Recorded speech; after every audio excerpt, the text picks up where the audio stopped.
important for him to actually win game number 1. Oh, yeah. Because things get, I don't know if they get so bad after sideboard, but they get worse. I do think they get a little bit worse because his opponent's going to have even less removal and more card drawers, more planeswalkers. I mean, this is a very anti-control Abzan deck. You know, I didn't even realize until, you know, looking at it more closely now, Sean McLaren was committed to not losing to control. Something that he's very used to playing, mind you. Polluted Delta will be how Davis starts things off. We'll see what land number 2 will be here in just a moment. Looks like it'll be a Temple of Enlightenment, so it's time for him to scry.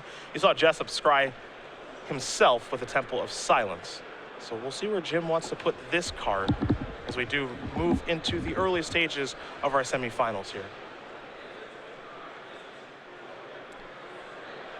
Not a bad little 5 for Jim Davis. You know, if you're going to be this short on resources, at least he's got enough mana. Yep. He's got some looks at a little bit of manipulation. He does have a few chances, like End Hostilities can catch you up a lot, dig through time. But unfortunately for him, Jessup's build is not particularly vulnerable to the usual things like Elspeth and End Hostilities. It has much more of a Planeswalker focus and has some big trumps like Nissa and Dune Blast and extra Utter Ends. Saw Temple of Malady last turn from Jessup. He kept the top card on top. We talked about Divination being a card that Davis would need to find and maybe undo this mulligan to 5. Well, he does have one in his hand. He's cracking both of his fetch lands and going down to 18 in the process. Looks like he's going to get 2 islands out of his deck, but he'll be able to draw 2 cards with Divination, and at least that's step 1, I would say. Yeah, it's interesting playing with Polluted Delta in a straight blue-white deck. He just wants to power up those 3 dig-through times. There is Divination. 2 cards coming here for Davis.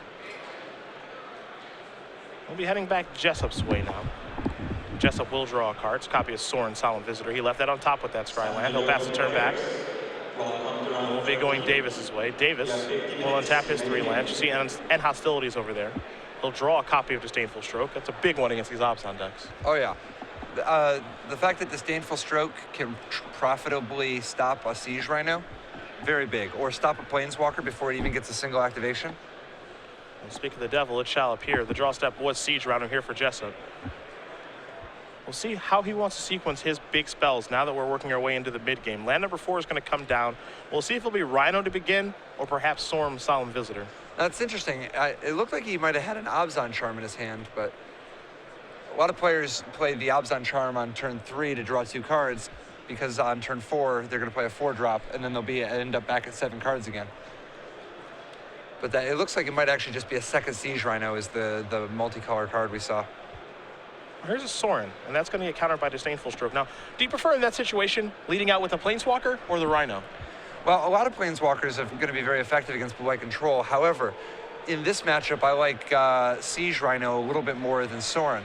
I think that the extra damage, the extra pressure that Siege Rhino puts on them is worth quite a bit. You can actually afford to get hit from a Sorin for a little bit without it being the end of the world.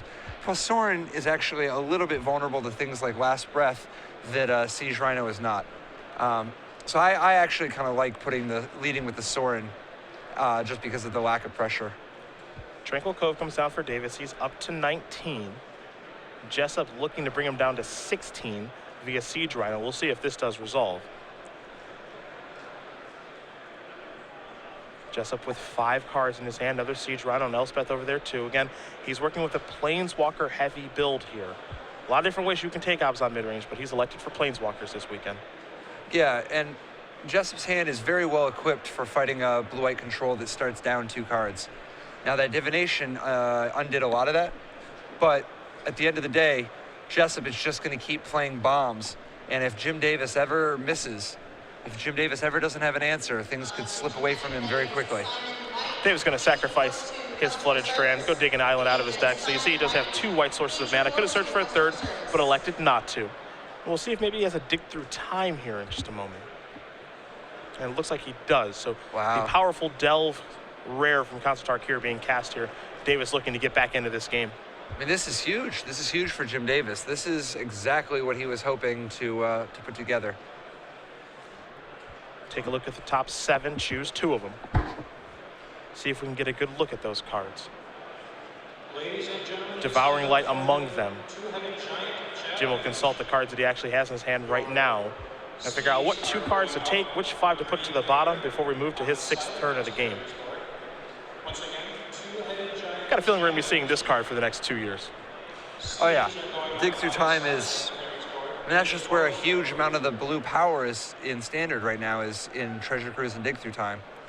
So many of the other blue cards are so mediocre. I mean, Dissolve is decent, but a lot of the good blue cards right now, or a lot of the blue cards at all, are getting their value from being in the same color as Treasure Cruise or Dig Through Time. Dig Through Time done resolving. Davis will untap those 5 lands. He'll draw a card. Tranquil Cove is what he's picked up for the turn. We know he has an Elspeth over there. Curious to see if he has any plans on deploying it this turn or not. There is the Tranquil Cove. I wonder what the world would have been like if Treasure Cruise cost 6 blue, and Dig Through Time costs 5 blue. Just to add 1 extra mana symbol to each without necessarily upping the cost. Because in Standard, it doesn't really matter, and they're not breaking anything in Standard. Okay. But in Modern and Legacy and Vintage, Treasure Cruise would cost 2 instead of 1, and Dig Through Time would cost 3 instead of 2. That's a very interesting question, actually. Treasure Cruise costing 1. Maybe a misstep there. One could argue. Here's Nurboard. This is another Rhino. Davis quickly reaching towards his hand. Perhaps he has a disdainful stroke. He actually has a Nullify. It'll work just the same. The board is clear. Davis untapping with 6 land. This is exactly where he wants to be. Keep in mind, he mulliganed to 5 this game. He's doing pretty well for himself. Oh, absolutely. He's a favorite here. One of the things that's so tough is if you walk face first into the blue-white control deck, they'll counter your thing, and then draw extra cards. Dig Through Time, putting him so far ahead. He could actually even often dig through time and counter your thing in the same turn. That's why it's super, super important to control the pacing of the play against these blue-white and blue-black control decks. If they have cards in their hand and you have cards in your hand, but you don't have a full grip, sometimes you just want to wait. Wait, build up your hand a little bit. Wait till you have 8 cards that are all good. And your opponent will never have more than 7 cards in his hand. He won't even be able to cast his card drawers because his hand is full. And then eventually, when you have 8 cards, you can go Thoughtseize, start the party, and get ahead of him. See what he has, figure out how to time all your plays so that you can get through what you want. Temple Enlightenment will put the top card to the bottom there for Davis. Jessup waiting patiently to see what Jim's going to deploy this turn. Looks like Jim had some interest in maybe casting Elspeth. Perhaps he just wants to leave mana available, and he will. Not willing to tap out just yet to play the powerful Planeswalker, as Jessup draws a copy of Caves of Koilos, as he does have a copy of Read the Bones in his hand, too. That one's a very powerful card in this matchup. Dude, I love Sean McLaren's list here. This is so great. Just seeing McLaren's list makes me want to play this format even more. Such a good build. There's the Sun's champion. Let's see if this gets in there. Dig Through Time in Davis's hand right now. Looks like he'll be casting it. Oh, he's going to respond. Maybe find a counterspell to counter this Elspeth if all goes well. Disdainful Stroke may be the card that he's looking for here. So he'll take a look at the top 7 again. And he'll select 2 out of those 7 cards. We'll see if he finds what he's looking for. Jason's Ingenuity and Last Breath among them. Looks like there are actually 2 copies of Jason's Ingenuity. Not an actual counterspell though, right? Yeah. So he's got a lot of good things going on, but he is behind an Elspeth, which is one of the worst things to be behind, particularly given his lack of Perilous Vault. It doesn't look like he has Banishing Light in that Dig Through Time either. Yep. He's going to have to dig pretty hard and pretty fast. Really, his only way to clean up the tokens is with End Hostilities, and his only way to hit the Elspeth is with Banishing Light. Neither of which, no, he does have an End Hostilities now, so he'll eventually be able to do that, but he's got to solve the Elspeth first. Of course, Elspeth taking up 3 soldier tokens is going to come into play, and we're going to head back Davis's way. He'll untap all those lands. Currently 7 of them in play, and he will draw. Didn't get a great look at what he picked up. Actually looks like it may have been Vanishing Light, yeah. Wow. Ask and I shall receive. It's timely. In a perfect world, Jim may be able to play an 8th land here, cast a Banishing Light, leave up Jason's Ingenuity, but I don't think he has that 8th source of mana right now. Timely right now would be timely reinforcements. That would be exactly what you need. You're exactly behind with the life, be exactly behind the creatures. Combine a timely reinforcements with a Banishing Light right now. Everything would be all good.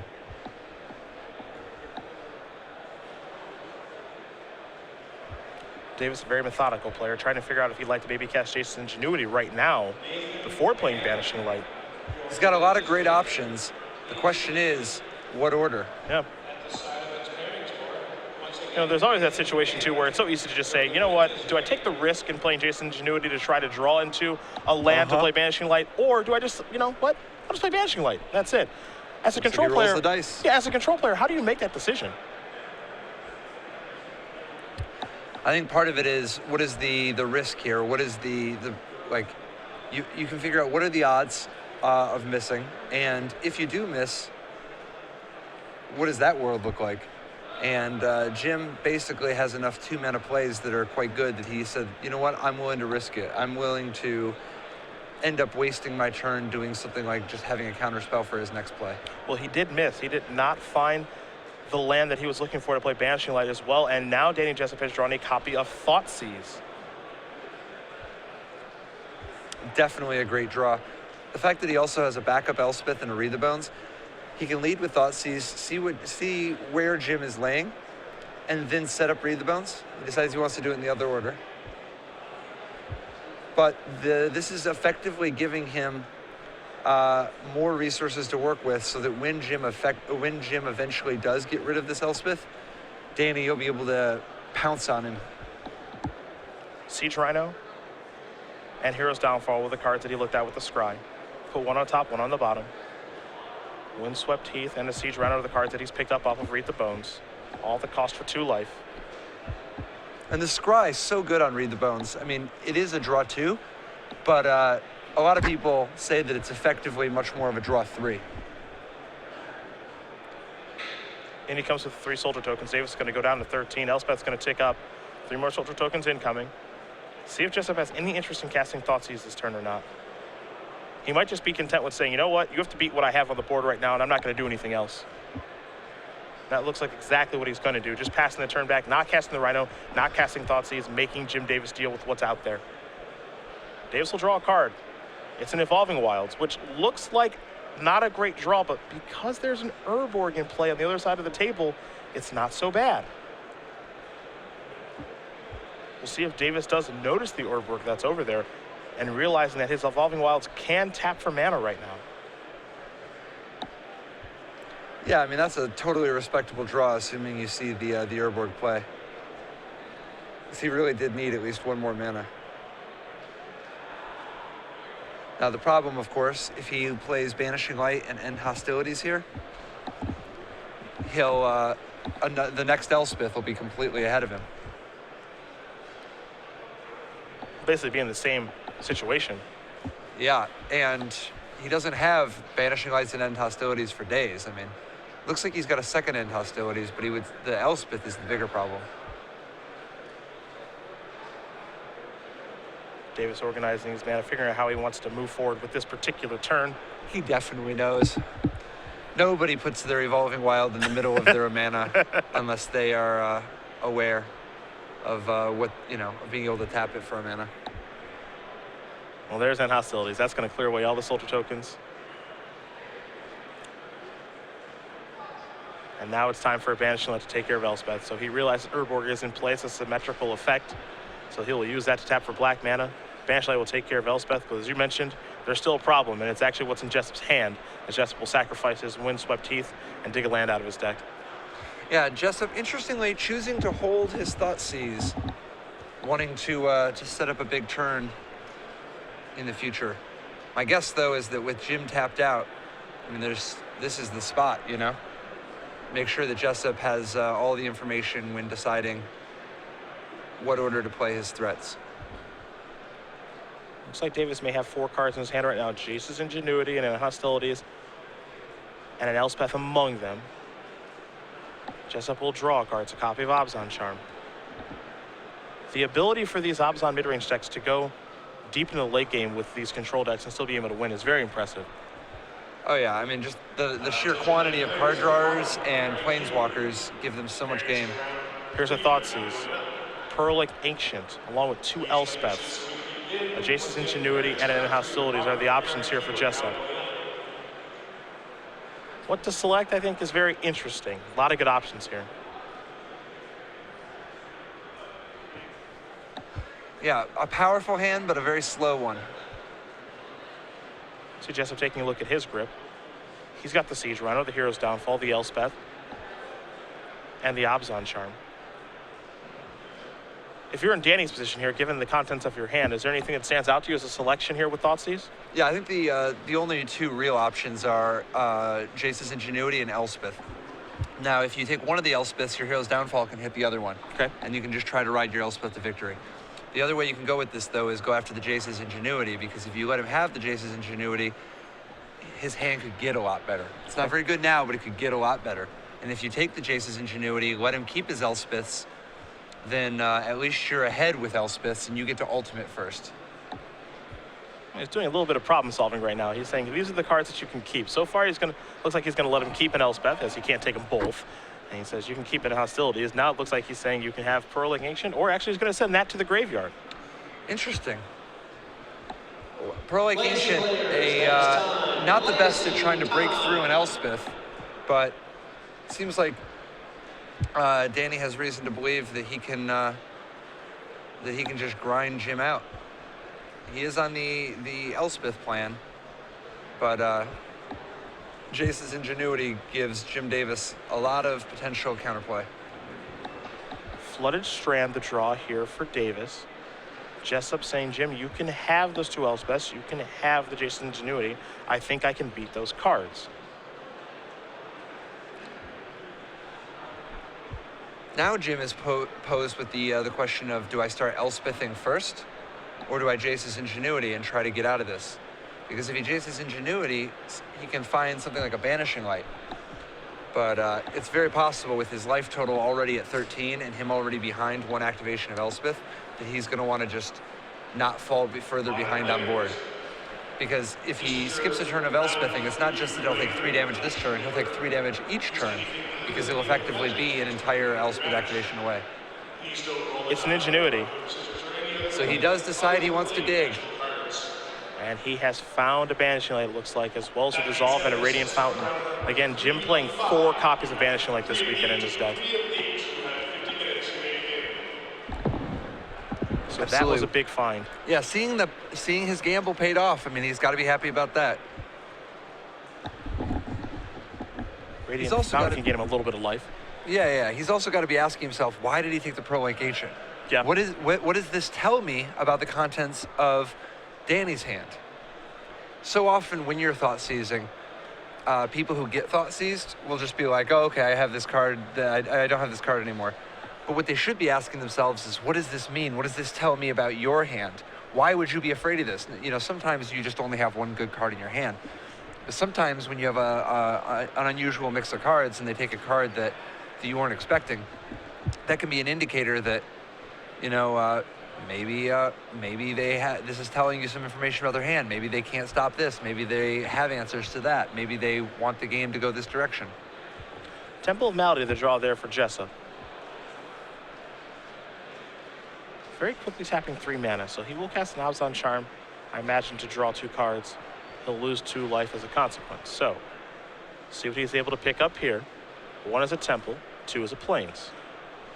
Classic Ice Age Plains. He'll play the Temple. This is quickly going to become the bottom card of his deck. Did not like what he saw. Now he's attacking. Put Davis down to 12. And will there be a follow-up? There will not be. Still holding on that Siege Rhino tightly. Davis going to untap. Time for him to draw. So now he's flush with options, but still under a lot of pressure. The big thing he does have is Elspeth with Dissolve backup. And that's potentially game-winning. Yeah. You know, depending on how Danny can respond to this and what Danny's next 2 draw phases look like. having dissolve to protect, there's not a lot of things that can go over the top of Elspeth anyway. And even if it all falls apart, Jim has a second Elspeth in reserve. And this is something that we've watched Davis do quite a bit when watching him play Blue Eye Control this weekend, as he would rarely deploy Elspeth aggressively, but he always wanted to try to deploy it with a counterspell available, be it Dissolve, be it Nullify, be it Disdainful Stroke, some sort of protection for his powerful Planeswalker. And it looks like that's what he's up to yet again. So now here comes the Sun's champion. This requires 6 mana. Again, using Evolving Wilds for black mana thanks to Urborg. 3 soldiers are going to come into play. Which one is that one? Is that the generic one? Those soldiers there? Yeah. More from our IQ promos. Oh, wow. Yeah. We got soldiers for days, my friend. Yeah, I was going to say, how many different IQ promo soldiers are there? 3 different types. That's awesome. Yeah. And that's not even counting cat soldiers, right? That's correct. Nice. That one comes from our judge program. So we're going to send it back Jessup's way. Jessup will draw. We know he's got a Siege Rhino in hand. Hero's Downfall as well. Picked up a copy of Sylvan Caryatid.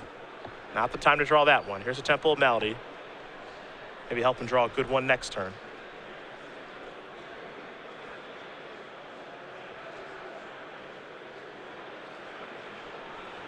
Giving this one a long look over. And this is part of the risk of giving Jim his Jace's ingenuity. At the time, you knew what he was working with, but now he has access to a lot more cards, which in this case includes counter magic.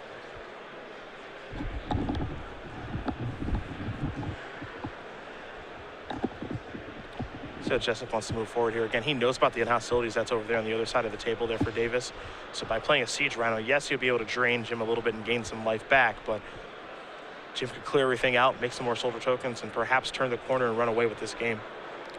Yeah, I mean, we got to remember, this is a 5-card hand Jim Davis started with. Yeah. He has been battling valiantly and now is in the driver's seat. Hero's Downfall going to be cast very quickly, dissolving that one. Take a look at the top card here for the Scry. See if Davis finds something that he likes. It looks like he does. That card's going to stay on top. So dissolve is done, resolving.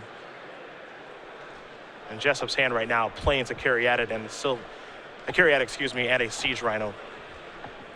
Of course, the problem with the Siege Rhino, Elspeth can take it down if it needs to. Yep. There's the attack. See if Davis has any interest in trading soldier tokens. Yes, he does. There's the Rhino. That'll come in. Jessup's going to push himself at the 18. Davis is going to go down to 10. And Jim doesn't mind this at all. I mean, I think there's a good chance that we're going to see that Elspeth minus here just to take the Siege Rhino down, leaving Jim up an Elspeth against an empty board. Draw for the turn was a copy of Disdainful Stroke.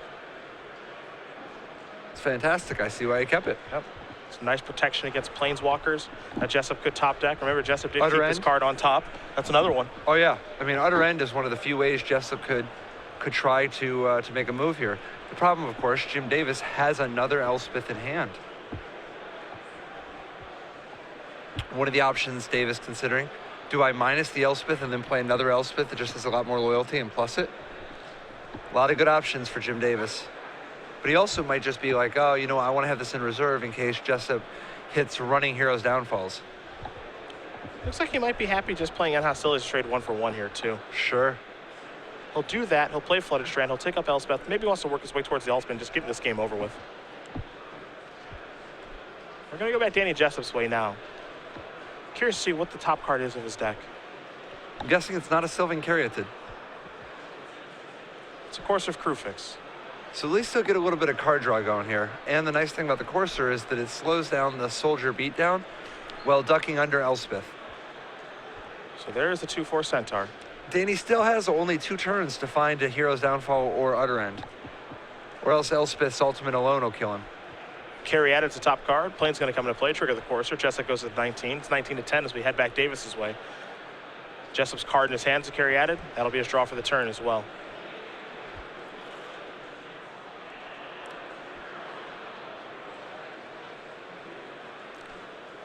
Jim Davis methodically assembling an amount of advantages that is close to insurmountable in the standard format. Jim's going to sacrifice his Flooded Strand and his Evolving Wilds to get 2 lands out of his deck.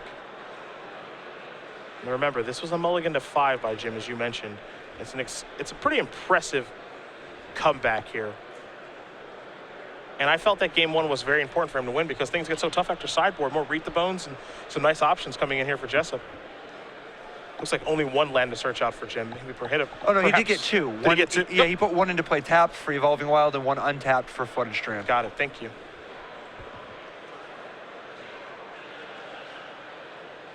This is a great mana base, too. I mean, a lot of 3-color decks have so much advantage that they gain from all the temples that they play. But Jim Davis really is working his 2-color mana base, gaining extra life from 8 of his lands. A lot of thinning, a lot of filling his graveyard so his dig-through times are cheaper. A lot of basics so that he has all his colors without taking any damage. Devouring Light was the draw for the turn. So 6 total soldier tokens in play right now. He'll attack with 3 of them. Wouldn't be surprised to see Jessup make a block here so that Jim can use Devouring Light aggressively to get that Courser off the table, but he won't. 3 damage will come across. It's interesting, by not blocking here, he opens himself up to losing to the board from Elspeth. Top cards of Sandsep Citadel, trigger that, go up to 17. Now there's a Hero's Downfall. That's maybe 1 turn too late. Caryatid going to come in. Jessup not going to reveal his other card as a Caryatid. Just going to pass the turn back. Make Jim think about something. Jessup just gaining information. Davis going to untap these 3 soldiers. He'll draw to copy Dissolve, and that's the check mark if there ever was one. Going to use this. Go ultimate with Elspeth. There's your emblem. +2/+2 and flying to all of his creatures. 6 times 3 is 18. And he's coming across with everybody. And that is going to do it. Jim Davis going to win game number 1 here over Danny Jessup. Blue-white control up a game here over Abzan mid-range as we are going to come back to the booth. It is trivia time, our 6-month giveaway. You're happy about it. That's good. Yes. We'll take a look at the sideboards for these players in just a moment, but I'm going to have you do the rules for trivia, and I will have the 6-month question. All right, so make sure we're going to ask a question of extreme expert difficulty, or you can look it up. The question, just tweet at us the answer at SCG Live. Make sure you're following us so that we can message you if you win. Yep. 1 lucky winner will be chosen among the people with the right answer. Make sure to use hashtag SCG Premium. But tweet at us the answer. And if you can answer Cedric's question, you'll be entered to win 6 months of premium for free at SCG. It's a real doozy here. Oh, also, this contest is not affiliated with Twitch in any way, according to our lawyers. In Jim's sideboard, a card I don't think we're going to see him bring in here, though it's possible that we will. He does have a one of kind of interesting bounce spell. Oh, yeah. It bounces, I think, non-octopi, among other things. Yeah, I mean, this is a real big bounce spell. This is a Leviathan of bounce spells. Yes, I would say so. And if you can name that card. You know, if you're going to release the Kraken, make sure to back yourself up with this, you know? A couple of hints, perhaps. If you can name that card, use the hashtag of SCG Premium. Make sure you're following at SCG Live. We will announce the winner at the conclusion of our semifinal round. Yeah, no, I think that this technology is going to make a big wave in Standard in the weeks to come. Yeah, overwhelming. It could be overwhelming. Wave. Yes, yeah, what happened there? As we do turn our attention back to the match, we'll take a look at the sideboards. We will start with Danny Jessup. And again, given your experience with Abzan midrange, just to be very helpful here, you see the 3 Bioblights, an Erase, an Utter End, a Liliana Vest, a Nissa Worldwaker, 3 Drown in Sorrow, a Dune Blast, 2 in Hostilities, and 2 Read the Bones. What does he want and why? So to begin with, the big thing he wants to do is remove some of his Sylvan Caryatids and possibly some of his removal, like a few Heroes Downfalls or Dune Blast. What he wants to gain are things like Liliana Vess, Read the Bones, Nissa Worldwaker, and possibly, depending on how he wants to play it, the Utter End is fine, Erase is fine. The big thing, though, is that he wants to shift away a little bit from this Hero's Downfall angle. Utter End has the added flexibility of being able to hit Banishing Light. He doesn't want to leave himself completely open to Bramaz, though. But Nissa Worldwaker and Liliana Vest give him powerful Planeswalker threats, and Read the Bones gives him the fuel he needs to stay ahead. On the other side of things, you'll see 2 Omen Speakers, 3 Erase, a Faded Retribution, a Last Breath, 3 Negate, 3 Bramaz, and Glare of Heresy, and a Whelming Wave. Anything that Jim wants here in particular, and is there anything that you would be scared of here if you were an Abzan mid-range player? No. I mean, he's going to do a few minor tweaks, like bring in the 1 Glare of Heresy, but Jim Davis's deck is pre-sideboarded against Abzan. It's already, he doesn't actually have dead cards for the matchup. He may want to do, a few little tweaks, like Negate's not bad and Glare of Heresy's not bad, but they're very, very minor changes. It's possible he even wants Bramaz, but I don't really love it in this matchup because Jessup's going to have things like Abzan Charm and Utter End anyway, and it can get outclassed by Siege Rhino. So I think we're going to see only the smallest tweaks because Jim Davis's deck is pre-sideboarded against Abzan. Fair enough. We will see what changes for both players. And while we do wait for game number 2, best of 5, we will talk about Next Level Magic, the remastering edition. Do you?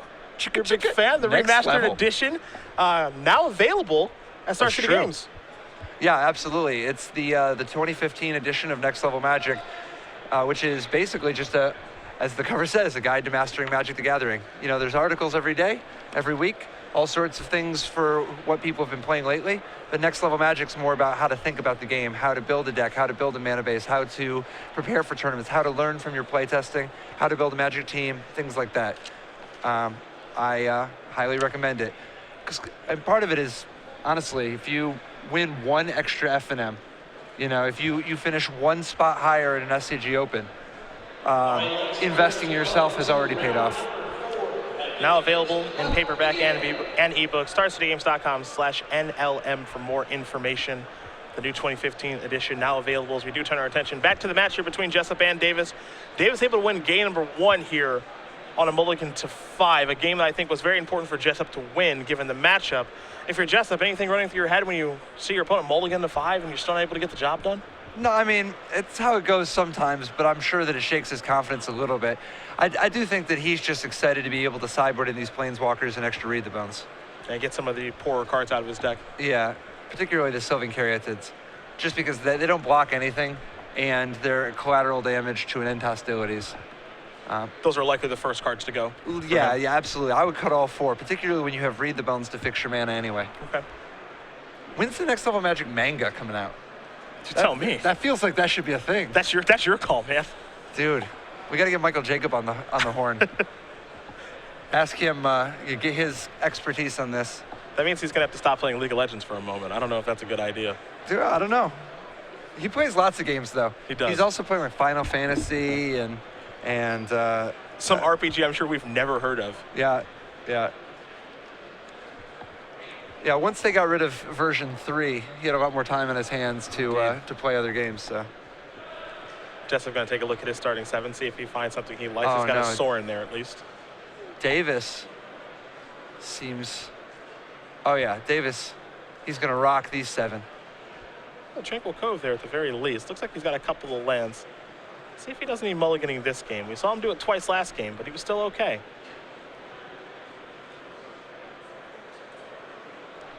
Jim Davis, definitely a thinking man's deck. Yep. It was a bold choice this weekend. And this was a deck that was not really on anyone's radar coming in. You saw Abzan Reanimator do very well at the Open Series Important last weekend. We saw Sultai Reanimator win Worlds in the hands of Shahar Shenhar. Abzan Midrange by you and Sean McLaren at the World Championships as well. So this was not something I think people expected coming in. Don't know the experience level of players playing against blue-white control. Maybe Davis has been able to take advantage of that as he starts off with a Temple. Yeah, I think Jessup here is, he's a little bit out of his element. And obviously, Jim Davis has played against Abzan a ton. That's why you play a deck like this. Danny Jessup, though, having to learn on the fly. However, I feel like he learned a lot from the last match, or from the last game. And yeah, we see already he's starting off with Read the Bones on turn 3. He's going to be looking for Planeswalkers primarily. It's a great way to start things off. We'll see if Davis does have some sort of counter spell for this card. You have to imagine negates are in his deck after sideboard. So yeah, and that's part of what I like. I mean, he's got the negate. I think you got to do it. Part of what I like about negate here is that it does stop most of the big trumps, but it also stops things like Read the Bones and Abzan Charm, which could cause you to slip behind. The negates in his deck are almost overloaded. this point, he's got so many cards he wants to counter with them. Yeah, but he decides, you know what? I'm gonna let you do your little read the bones action, save the negate, pick his battle. Thoughtseize was a big find off of this scry. He also found a plains too.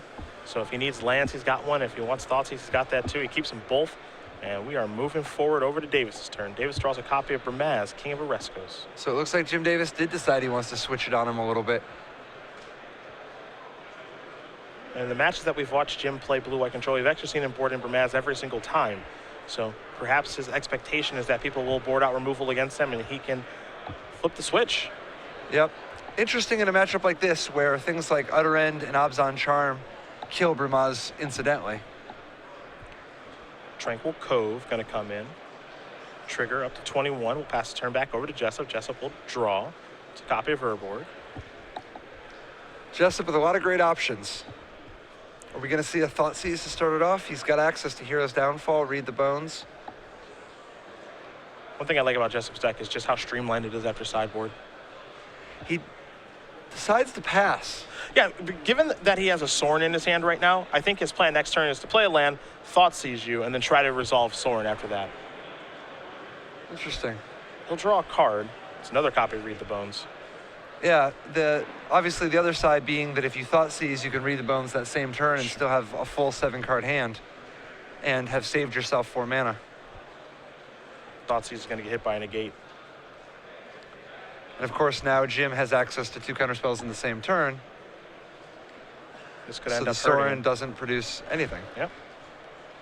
That trades with a sameful stroke. Davis has to be happy about that exchange of cards. Definitely. Davis will draw a card. It's a copy of Dissolve now. This is a Radiant Fountain. He's up to 23. And just pass the turn back over to Jessup. Jessup will draw. Copy of Courser of Krufix. The ability to cast 2 spells in 1 turn is still there for Jessup. Courser can be 1. Land plus Read the Bones could be the other if things do shake out that way. He'll do it in reverse order. He'll start with Read the Bones. That's going to resolve. So Jessup's going to go down to 16. He'll scry 2, and then he'll peel 2. Sorin is 1. Thoughtseize is the other card he's looking at. Hard to pass up on the Thoughtseize in this situation. Yeah, for sure. I mean, there's no question. Thoughtseize is exactly what he wants. 2 cards coming. Courser's 1. Thoughtseize is the 2nd. So didn't find the 6th land to be able to play Courser in the same turn. And it's tricky here because, like, well, it may be tempting to wait. He wisely fires off the Thoughtseize, realizing, wow, if he has Dig Through Time, this is the last chance. This is the last chance to dig through time before it's too late. There's Dissolve. That'll take care of Thoughtseize. A little scry 1 action here for Davis. That top card stays on top very quickly. Davis will untap. We'll see what he kept on top here in just a moment. It was a copy of Negate, so more counter magic here for Jim. Radiant Fountain can be land number 6 if you'd like it to be. He's also got the possibility of dropping Bramaz with Negate backup if he is so inclined. There's the Fountain. He looks to be inclined. There's the King of Oreskos, pass the turn back. Jessup going to draw a card. It's a copy of Erase. I wonder, is there any chance Jim Davis took his Banishing Lights out of his deck? I think it's very possible. But then you're just dead to a Planeswalker. Well, you're not great against it then. It's very. He's got 4 of those. So risky. But you know your opponent has answers to the Banishing Lights. So how much worse do they become? Yeah. The Bones. This is the 3rd one of the game. Jessup's going to go down to 14. This is a very dangerous play with that Bramaz looking back at him. 2 lands have been found there for Jessup, Llanowar Waste and Windswept Heath. He'll keep 1. And Llanowar Waste. Windswept Heath will go to the bottom. 2 cards coming. Only found a Heath anyway. It's interesting. When you have Urborg in play, often you'd want the Windswept Heath, but I guess he's looking specifically for non-special lands. Yeah, perhaps something else is there's a Courser. See if this does resolve. Looks like it will. Top card's a copy of Abzan Charm. Drawing cards is very easy for Jessup to do. So he'll pass the turn back. And with that Negate in hand, there's a good chance that that Jim is going to stop the Hero's Downfall, meaning that Abzan Charm might end up having to be pointed at Bramaz. Of course, Jessup still Elspeth rich, and that's probably his plan A at the moment. Jim's draw for the turn was a copy of Jace's Ingenuity. That's huge for Jim, because while he's had a lot of good one-for-one answers this game, he's behind on cards. All these read the bones, they're all adding up. Jace's Ingenuity is going to go a very long way towards giving Jim enough resources to actually try to keep up. He'll play a Divination right now.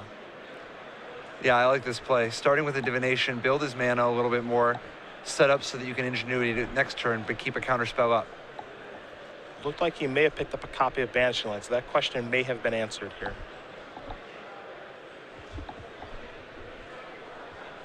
He did also pick up a copy of Tranquil Cove, so he does have a land to play, if he'd like to play one.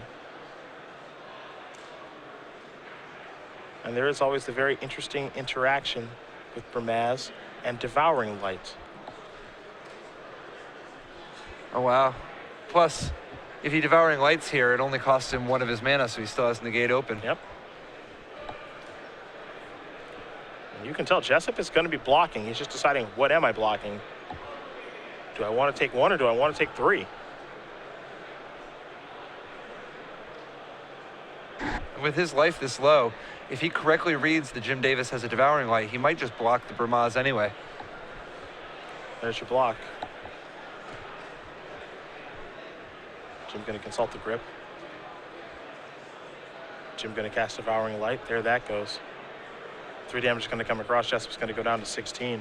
There's a Tranquil Cove. Davis goes up a little bit higher. And Negate at the ready.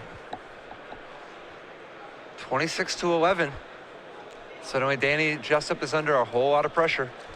Abzan Charm the draw. We all know that from the Courser. Not going to see the next card on top, however, because Courser is no longer in play. So how does Jessup want to move forward now? Is it time for a big spell or perhaps 2 spells in 1 turn? With your life this low, it seems like it's super greedy to go for the big Elspeth Haymaker. But if you lead out with the Hero's Downfall and Abzan Charm, potentially the Courser and a Hero's Downfall, at least you can slow the bleeding a little bit, maybe draw out some of Davis's action before trying to play your Haymaker.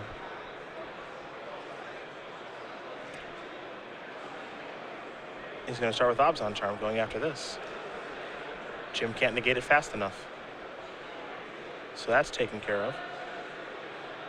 There's your fetch land.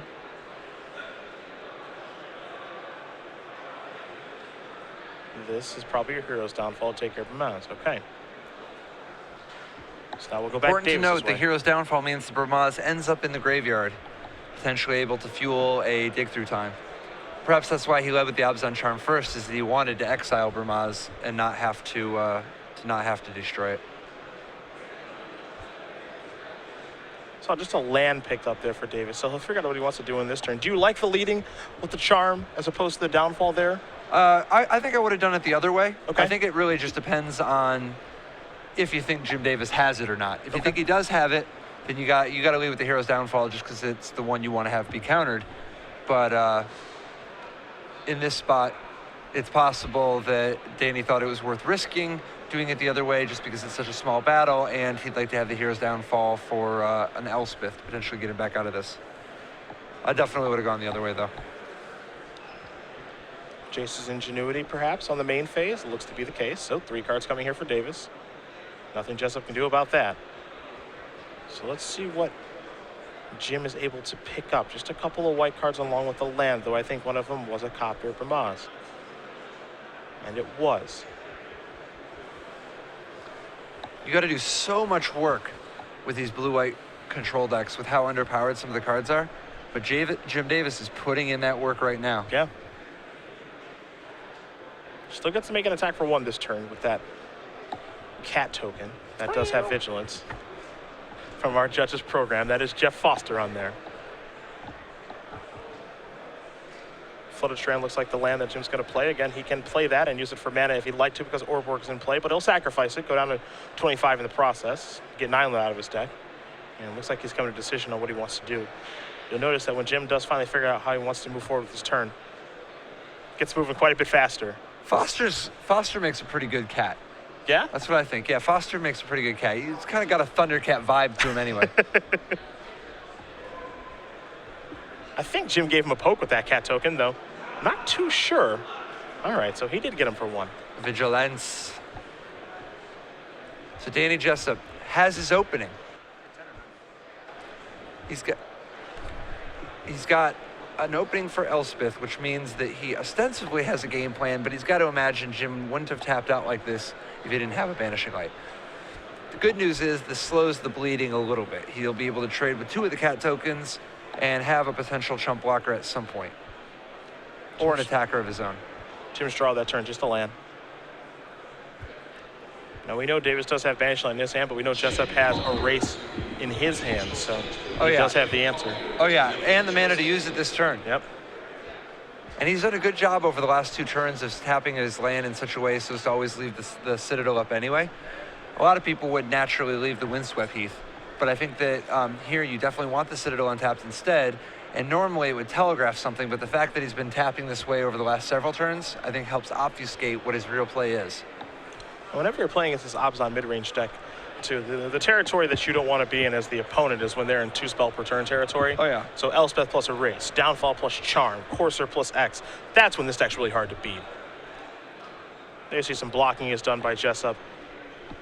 And that's part of what makes the Read the Bones Abzan Charm action so important, is that it gives you enough cards so that you can make these plays, these 2 plays in 1 turn turns. Banishing Light going to come down. That'll take care of Elspeth for now. But we know when Erase is coming to take care of that. Davis looks at his hand. He doesn't have a counter spell, so Erase will be exiling the Banishing Light. Elspeth's going to come into play. It starts at 4 as Jessup will untap those lands. 7 of them in play. Well played by Jessup. Draws a copy of Temple of Malady. Elspeth's going to tick up to 5. 3 soldier tokens are going to come in. Will Jessup add anything else to the board? We know he's got a Courser over there. And it looks like the answer is yes. There is the Courser. We'll take a look at the top card. Well, Davis will give him a little bit of pause. It's in there now. There's Sandsep Citadel. That'll come in. Trigger, gain a little bit of life. We'll see the top card of Danny's deck here in just a moment. That's a copy of Siege Rhino. And this just shows the ability of this Abzan mid-range deck to work its way into the later stages of the game and be able to beat a deck that wants to work its way into the later stages of the game in blue-white control. Yeah, absolutely. I mean, we're seeing the power of Read the Bones right here. Yeah. If Jim Davis can't find a dig through time fast, he will be finished. Evolving Wilds is not what the doctor ordered. Clocks are hard. Once again, there are 10 minutes remaining in signups for the Modern Challenge. And in the previous standard season, this is a situation where we just say, well, if he draws Sphinx's Revelation, that's it. It's over. But those days are long gone. Yeah, I mean, dig through time is like the best draw you could have here, but it's not over the same way that it would be with Rev. Instead of drawing 7 extra cards, he instead gets his 2 best of the top 7. And while he does have mana in that same turn to play, he doesn't gain a huge burst of life that gives him even more breathing room. Evolving Wilds a land for the turn. Of course, that can tap for mana immediately thanks to Urborg being in play. Don't know how much that matters right now. Siege Rhino's the draw, Force is on top. That'll come in, trigger the Courser. Jessup's going to go up to 12. We'll see the top card of his deck now is a copy of Courser of Crewfix. He can sacrifice that away if he'd like, thanks to Windswept Heath being in play, or he can draw it next turn. Elspeth will tick up. 3 more soldier tokens will come into play. Total of 6 out there, 3 of which can currently attack. And we'll see if Jessup maybe has some interest in perhaps firing off the Utter End that he does have in his hand. Though the answer looks to be no. No attacks, no Utter End, no nothing. Just a passing of the turn. Yeah, I think he's on the just grind out the next 2 turns, threaten to win with Elspeth's ultimate, and not throw away any resources. He just wants to be as conservative as possible from the looks of it. Now, one thing if you are Jessup that you have to be wary of is that Jim Davis does have a 1 of Fated Retribution in his sideboard that he could be drawing to in this situation. Yeah, the problem with Fated Retribution, of course, is traditionally how poorly it interacts with Banishing Light. My guess is that Jim is primarily only going to bring in Fated Retribution when he needs to go even bigger. Now, unlike, like for instance, Planar Cleansing, it doesn't destroy the Banishing Light. It does stack kind of strange. It takes a lot of mana to actually Fated Retribution. Might be that in this matchup it's actually worthwhile though. I mean, Jim knows his deck, and if this is the spot for it, we will see it from him. Did he just draw it? Well, there you go. yeah, I don't think he's playing it. Yeah. I don't think he would do it even if he had it. Well, a little scry action here. Timely draw there for Davis. Definitely. Scry 2 is going to leave Dissolve All on right, top. well, tip of the hat to Jim Davis. And to you for calling it. Hey, it's a reset button. It's a way to get out of the situation. It's sort of like a Dune Blast, Yeah. but for white. So there that is. Clear everything up. Dissolve now in the hand. He'll pass the turn back. Ready to counter the next spell. Jessup will draw. Courser of Krufix. We all knew that. The tough part here is that Jessup still got plenty of gas. Yeah, and Danny doesn't have quite as much mana as he would like. If he had one more land, he could. Oh no, he has. Oh, so he does have enough to at least Courser and Elspeth in the same turn, but he can't Rhino and Elspeth in the same turn. There is Courser. In there, Abzan Charm. What's next here for Jessup? Perhaps a Rhino? I think he's debating, is it worth risking the Elspeth? I think if I were Danny, I would just go for it. But maybe he can't afford to, because the Rhino's also solid. And it looks like he does want to leave with the Rhino first. Here that is. The only thing that's tricky about this one is that now End Hostilities is great against you instead of being poor. Now Davis does have a Dissolve in his hand that he could cast to take care of the Rhino, and he's going to. So it looks like Jessup wisely leads with the Rhino. Yeah. It looks like his play is going to pay off, assuming that Elspeth sticks next turn. Top card to the bottom there for Davis. Davis will untap. Time for him to draw. It's a mystery card. It's a copy of Jace's Ingenuity. Not bad. Huge. That's exactly what Jim Davis wanted. Because he's done a marvelous job of staying in this one and actually keeping up. But he's super short on resources right now. And Jace's Ingenuity is going to go a real long way towards giving him enough cards to actually try to keep a hold on this game, keep control. 3 cards coming here for Davis. He's been trying to keep up with Jessup all game long in the card economy battle. Let's see what he's able to find now. Oh, wow. There's a dig Dig through among time. us. This is how it snowballs. That's a 2-mana dig through time, too. We know that. And he's gone so far through his deck that there's a very good chance, with 2 more dig through times in his deck, there's a very good chance that he's going to dig into another dig and just start chaining them.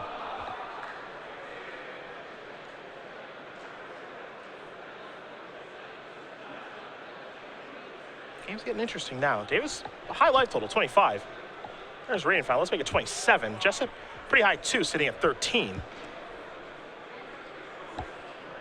Such an impressive game from Jim Davis. Jessup going to draw the Abzan Charm. Top card, Hero's Downfall.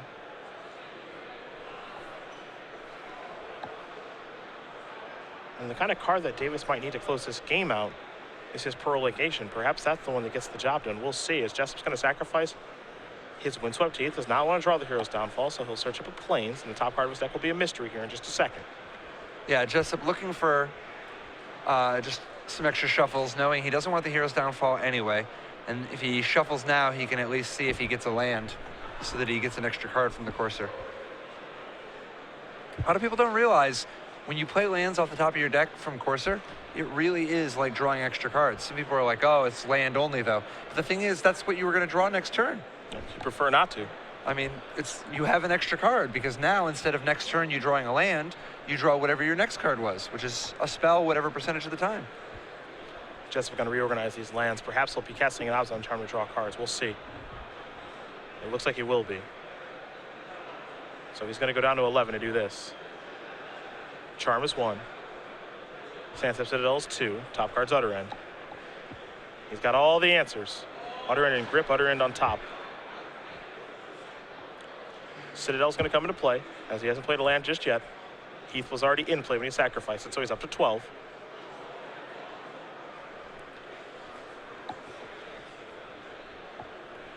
And now, of course, is going to come across. Get in its points of damage. Put Davis down 25. The beat's got to stop somewhere, or start somewhere. But does he want to cast Elspeth? Well, That's the big question. It's not going to get better for him, is the thing. 3 mana. Charming again. 2 more cards. He's going to go down to 10. Utter End is 1. Thoughtseize is 2. Utter End on top will be the So draw many next answers. turn. Yeah. Now, I would be surprised if he casts a Thoughtseize this turn. So I imagine next turn he wants to just go Thoughtseize, see your hand, clear a path through Elspeth. Davis looking at his graveyard, seeing what's down here. Does he want to cast Dig Through Time just yet? The answer is yes. He's going to do it with 4 mana, removing 4 cards. Could do it for just 2 mana, but wants to leave cards in the graveyard for the next dig. So we'll take a look. Yeah, and he could have done it for 6 mana, tapping out, but he wants to show negate still up. Yep. Implying I could counter your Obs on Charm if you Obs on Charmed now if I wanted to. 2 dissolves among the cards Jim is looking at. That's great. Stop Danny's 2 best cards. The rest will go to the bottom.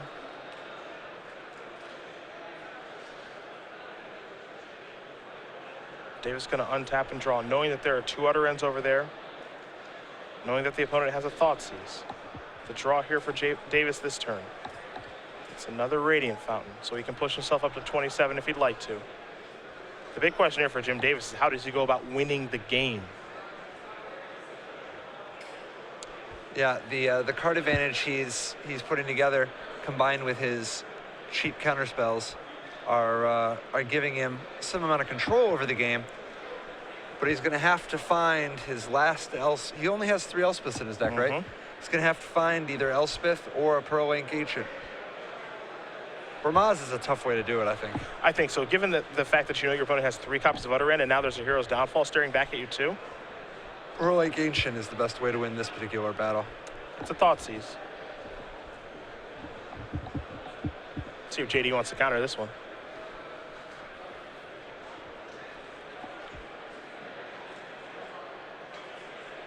Again, Jessup's hand right now. 3 copies of Utter End and an Elspeth, so he's trying to clear a path for that Elspeth. We know that Davis has 2 dissolves in hand, so he'll use 1.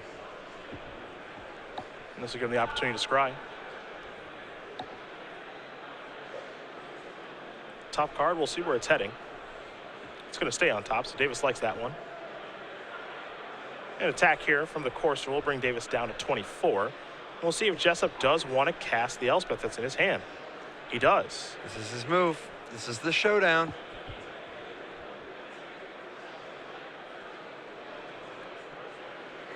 And Davis knows the top card of his deck, so that may influence the decision, but he will just cast Dissolve yet again. So Elspeth is taken care of. Davis doesn't even reach for the deck, so he's still happy with the top card of it. You see Jessup's going to take a look at the graveyard, see exactly what's over there. How many of X cards do you have left? As Danny will pass the turn back with 3 Utter Ends in his hand. Davis draws a copy of Glare of Heresy. He will gain a little bit of life. Felt that Glare of Heresy was better than just a random draw, so passing the turn back. Hero's Downfall is what Jessup will pick up for the turn, along with those 3 copies of Utter End. We'll see the top card of his deck here in just a moment. Glare of Heresy, a nice little backup plan, giving him outs to Siege Rhino, an Elspeth if it ever snuck through. It's not like an all-star, but I mean even Sorin, but it is solid. It's at least it's better than drawing a land. Liliana Vest, the top card of the deck now. One of the best cards still in Danny's deck. Of course, you're going to come across. Now Davis will draw a Pearl Lake Ancient. Massive. Now the thing is though, Danny's hand is so long on removal that this is not actually, an immediate threat. Also, Liliana, the interaction between Liliana and Pearl Lake Ancient's interesting. The Pearl Lake Ancient can fill your hand with land so that Liliana's discard ability, not particularly effective.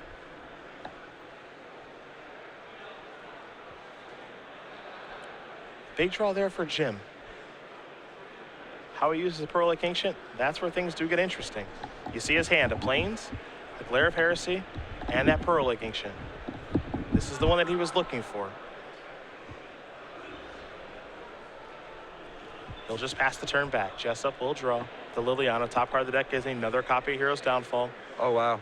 If he attacks first, the Pearl Lake Ancient's going to get value. Because the Pearl Lake Ancient, well, it will eat a removal spell, will put cards in Jim's hands so that the Liliana Scepter doesn't hit anything good. You see Jim go reaching for his hand and slide Pearl Lake Ancient to the front. It's time to get the big Leviathan into play.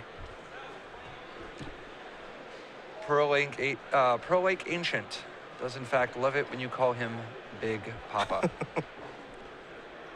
For those not familiar, Pearl Lake Ancient is one of the strong reasons to play Whelming Wave in the sideboard. Oh, wow. Yeah, has the powerful tribal interaction, Pearl Lake Ancient.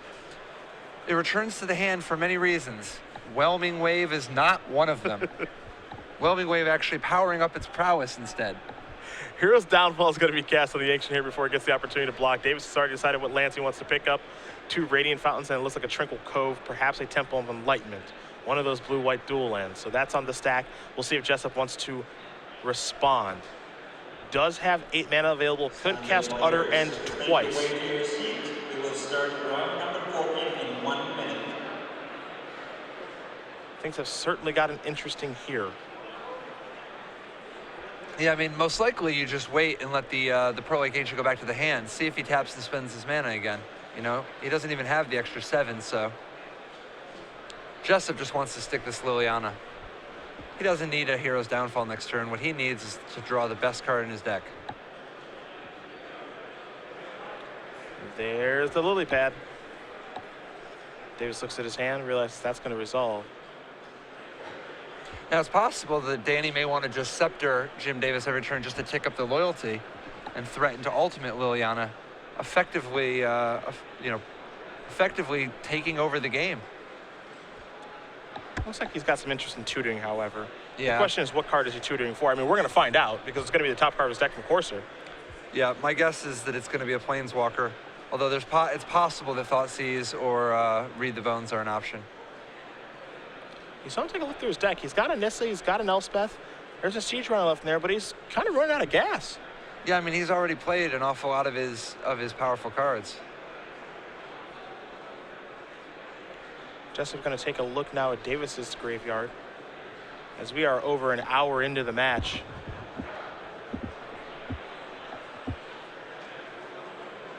You can turn it face down for now, but Jim is going to see what it is, just like we will in just a moment here, Danny.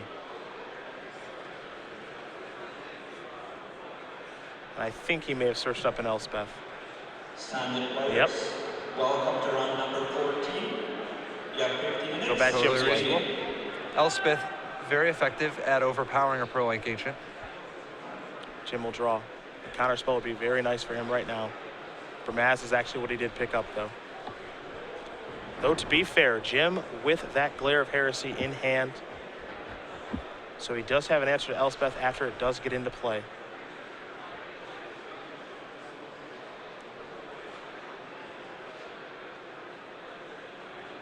Temple of Enlightenment among the cards Jim does have here, too. He'll start there. Little scry action. Man, this blue-white control deck operates on the thinnest of margins. Yeah, it really does. It really does. It's not the most powerful deck you'll find in the format. More of a metagame deck, which is a strange thing to say about blue-white control. But it looked like Jim found the perfect metagame to play it in. Though this matchup after sideboard, really, really tough one.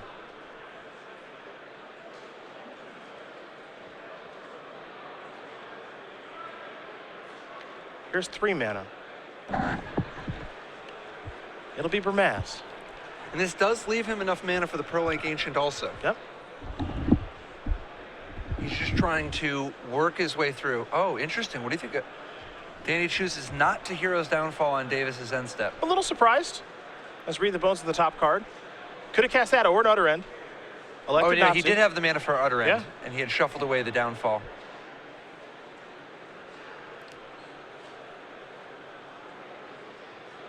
This is going to go up. Yeah, with Read the Bones on top, I mean. It's one of the nice things. I mean, it's a funny kind of way to shuffle your deck, but Liliana is a shuffle for your courser. If you don't like your top card, Yeah, that's true. do something about it.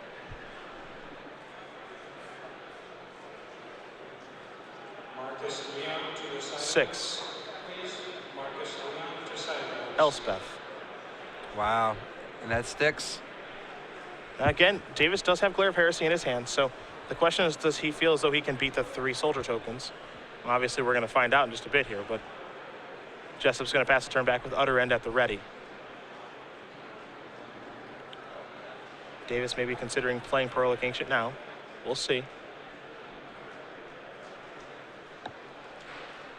I mean, it's a funny sort of battle, but even though Pearl Lake Ancient is ostensibly immune to removal spells, you can't always just play it out because you end up without any land in play if they have too many removal spells. He's trying to, he's asking himself, how little mana can I operate on? Especially when he knows the contents of Jessup's hand, as Courser's been giving that information away. He's decided, okay, I can play Pearl Lake Ancient. Now, do you want to Utter End now, or do you want to wait? And this is probably why Jessup waited on the Utter End, is that he doesn't even have intentions of going after Bramaz. He just wants to wait everything out. Primarily save his Utter Ends for Banishing Lights, but also the Pearl Lake Ancient when necessary. Jessup just wants to ride these Planeswalkers to victory. And with Read the Bones on top, giving him yet another wave after this, I can't blame him. But how many waves does he have left? That's the question. I would say 3. Okay. It's tough. I mean, like, he's used a lot of his cards so far. Yeah. We know he's got a Nissa left in his deck. We Yes. know he has a way to find it with Liliana if he'd like to. He still has 2 more Siege Rhinos, right? Yep, that's true. And he actually has 2 Nissas still in his deck. Okay. So he's got a little bit, but that is about it. I don't know if decking is a thing that can happen here, but I don't think it's out of the realm of possibility.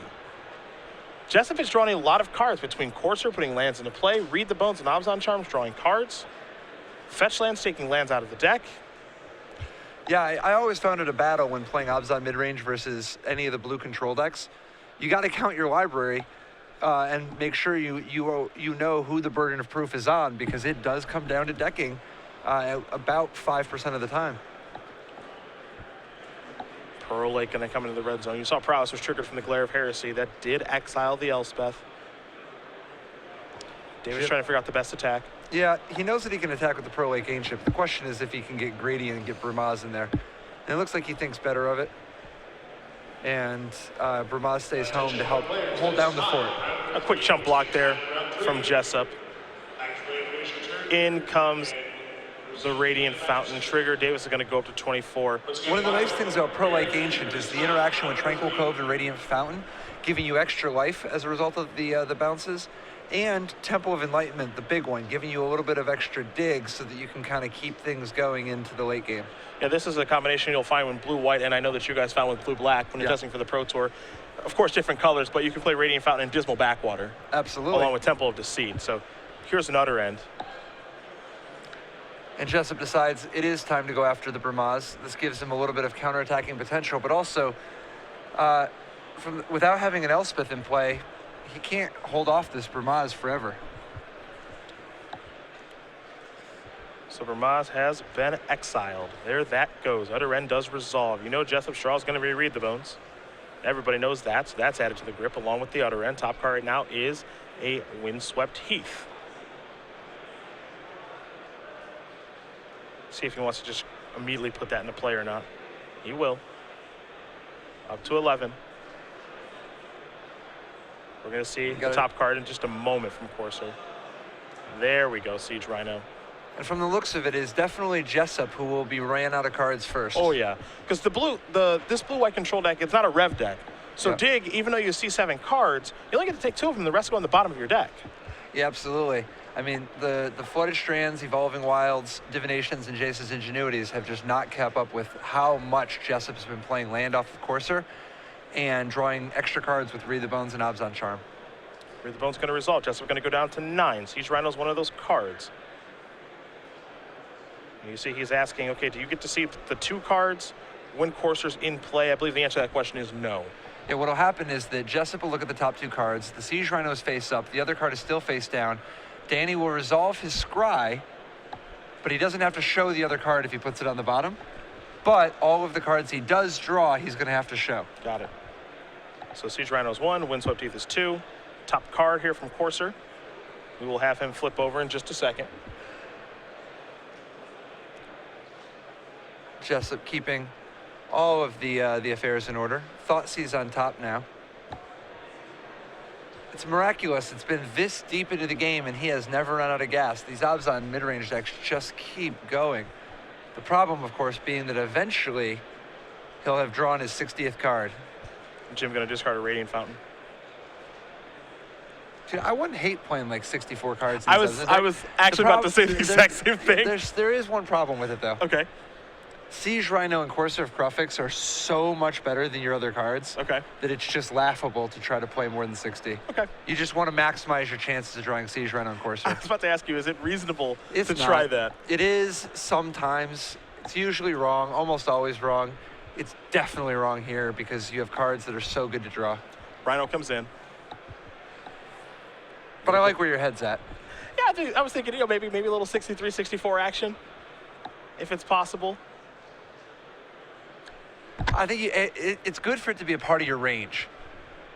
Like, you only want to do in it some ways. only like 1 out of like 1,000 games. But if you do it when they're not expecting it and they just didn't even count your deck, they're just counting your other cards, assuming that you're at 60. Yeah. Plus, it's psychological edge. It's just like a, wholesale disrespect for their game, that this is where you're taking it. I can beat you at 63. Yes, I can. Yeah, it's like showing up to the arm wrestling match with like, well, I was gonna say one hand tied behind your back, but I guess that's how it really works. That's how We'll see if Jim wants to pick up his Pearl Gangster right now. This is actually a pretty juicy board to cast in hostilities on, though he doesn't have one yet. Looks like Jim is doing a little bit of maybe pick up land action here. We'll see. I mean, Jim is definitely getting a lot of value out of the like extra 12 life he's gained from his lands, giving him a lot of breathing room, which he so desperately needs now. Looks like he's tapping 5 land on the end of Jessup's turn. Let's make it 7 now. And Jessup is down to just 2 utter ends, right? Yep. For removal. He's going to pick up these 3. 2 Radiant Fountains and a Temple of Enlightenment. Now he's wondering, okay, do I get to pick this up and recast it? Looks like maybe he's trying to lead Jessup into something. Didn't work there, though, perhaps. Well, here a big part of it is that he wants to get the land back in his hand because he needs to keep the scrying coming, and he needs to keep the extra life flowing from Radiant Fountain. If he would have waited, he would have just had to bounce the Pearl Link Ancient on his own turn, tapping himself out effectively. So definitely like that play from Jim Davis. Now, Davis does have a copy of Elspeth in his hand. Something to keep track of.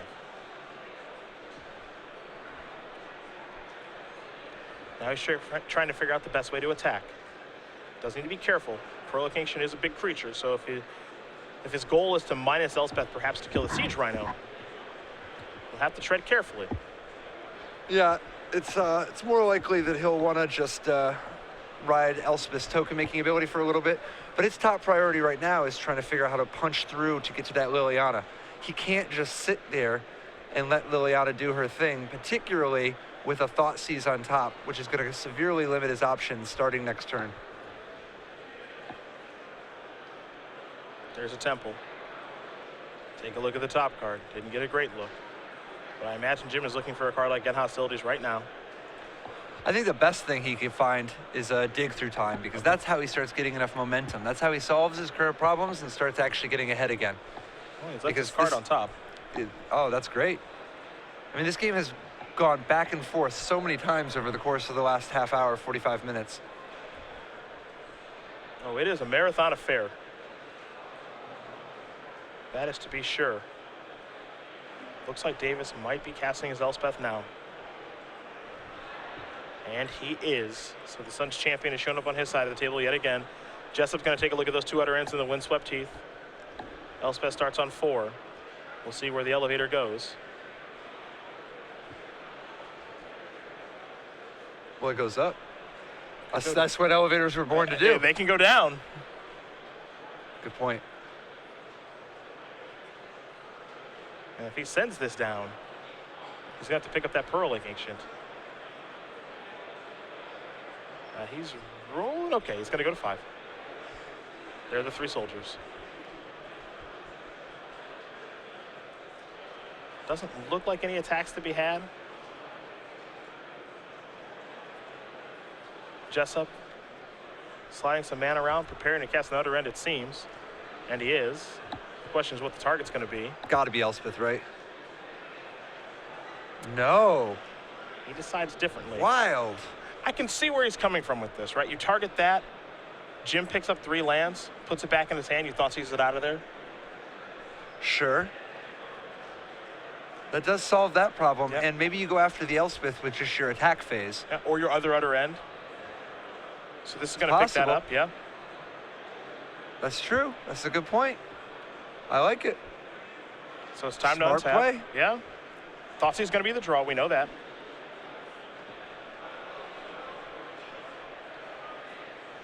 Let's see what the top card is here from Courser. Siege Rhino.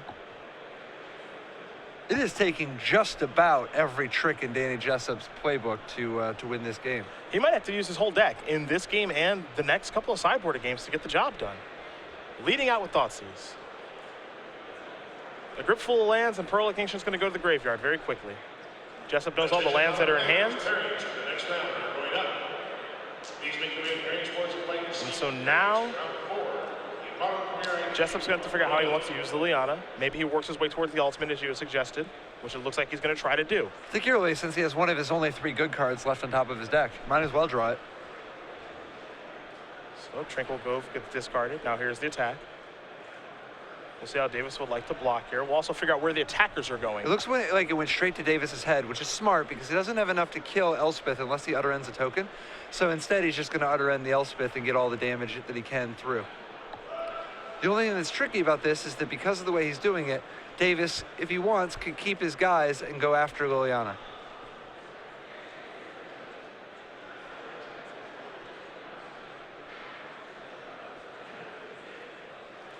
Davis with 6 lands in hand, 3 of which are Radiant Fountain. Trying to figure exactly how he steals the block with these soldier tokens.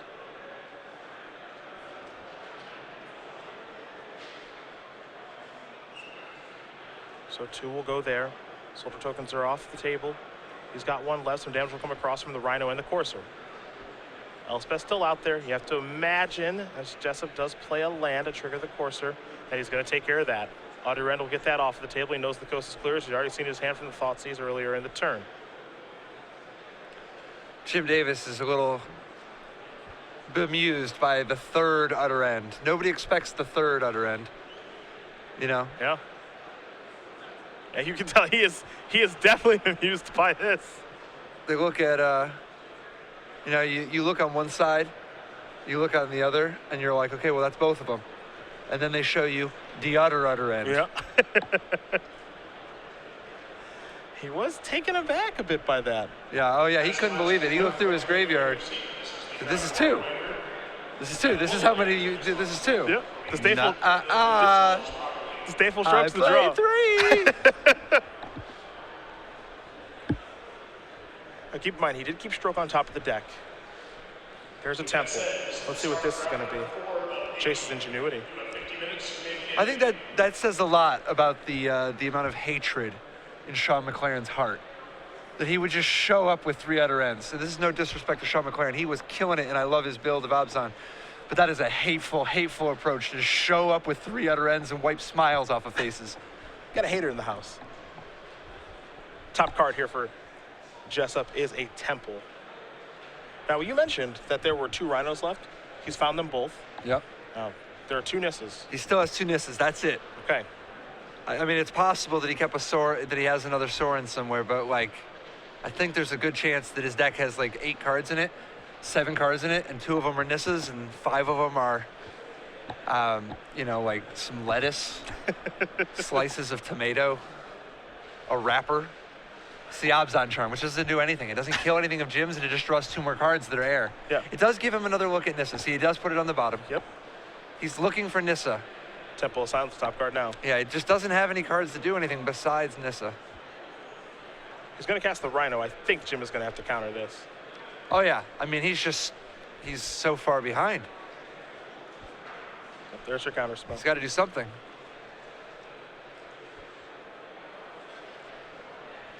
Interesting. Choosing to Liliana and go for the kill next turn. He's going to look. He does have a Sorin in there, but he's going to go for his Nissa. Yep, that's the one. He doesn't have a lot of cards left. Jim has not requested a card count yet, so we won't be asking either. Though if either player does, ask Danny's card count, we'll figure out what it is. Yeah, it looks like right about it. From the looks of it, it was, I'd say, 11 cards plus the Nissa, maybe 12. And half of those cards are air, maybe even a little more. Oh, a lot more than half. Yeah. He's got another Nissa, he's got a Sorin, and not a lot else. Ingenuity was the draw. That's huge. That's what he needs to get back in this, is extra cards, because he's got to come up with a solution to the Corsair Rhino problem, and he's got to come up to a solution for the Nissa on top of Danny's deck, and he still has to come up with a solution to the Liliana in play. There's Jason's Ingenuity, 3 cards coming. Come on, Genie. Grant me 3 wishes. Devouring Light, Elspeth, and Divination. Wow. So the Elspeth can make 3 blockers, one of which blocks the Corsair, and the 3 tokens can tap to cast Devouring Light, which kills the Nissa land token. Now the problem here, Does he not have 6? does not have 6. He's got 3, and he can play Raining Fountain to make it 4. But we got to remember, he picked up so many lands, some Pearl Linking shit, Yep. that he doesn't have a ton of lands in play right now. I think he might play a Fountain here just because he needs to keep his head above water. Yeah, I mean, he's facing 10 damage next turn. His token can block 2 of it, but that still puts him at 8. He's going to need this Devouring Light, which will put him at 4, and then next turn he actually have a little bit of time. And the one thing to keep in mind about those Nissa lands is that they do have trample. Absolutely, just like the Rhino. Yep. Though I am a touch curious if Danny is willing, after Jason's Ingenuity has been cast, to just slam Nissa out there. You can't not. See what the top card is, Caves.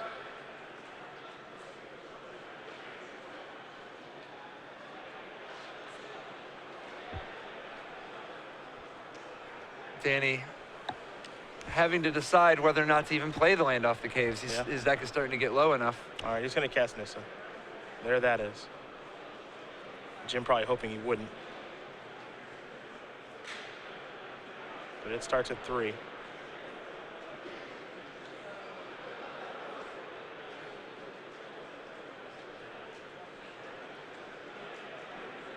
And it looks to be in there. Yep. Of course, it's going to tick up to 4. Elevator only goes up on that thing. So land's going to become a 4/4 trampler.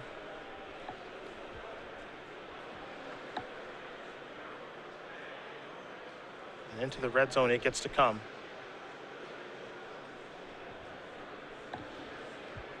Now Jim has to figure out a way out of this one now. He's got a Devouring Light in his hand, but what does he kill with it? Does he kill anything with it? This is such an intense format to play 3 out of 5 in. It really is. Untimed 3 out of 5. Yeah. So many decisions. Oh, yeah. Such a great format. These guys are in game number 2.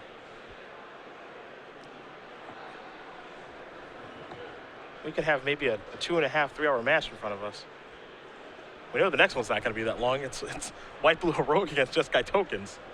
But Dylan Donegan opted to go second. Now here's Devouring Light. That's going to take care of Corsair. The Corsair, not the Rhino. Yep. Interesting. Now I understand the thought process here too. The plan is to play Elspeth and minus it. Gangster. So I get what he's up to, and I think what Jim needs to do here, because he's going to take a bunch of damage. Should take 7. He's going to go down to 1, is that he has enough mana that if he peels Banishing Light, he can go Elspeth minus, banishing light your Nissa, I'm happy. Yeah, plus Danny did not play the land off the top of his deck, so now if he doesn't Liliana Tutor, he's not going to draw anything sweet next turn. And he's going to tutor for a Siege Rhino. Yeah.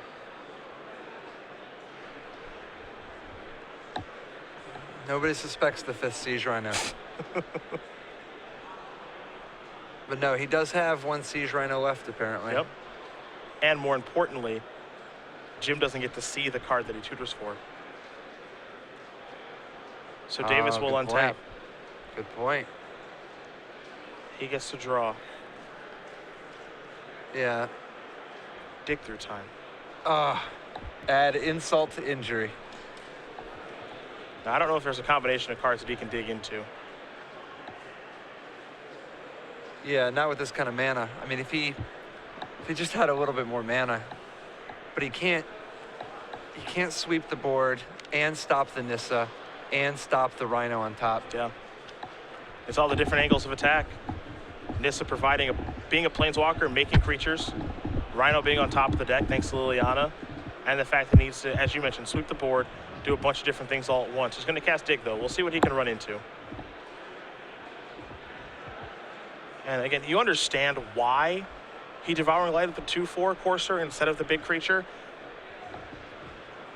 But don't know if that decision ends up being correct here in this instance. He could certainly use 4 more life to play with. 7 cards. Elspeth among them. Banishing Light 2.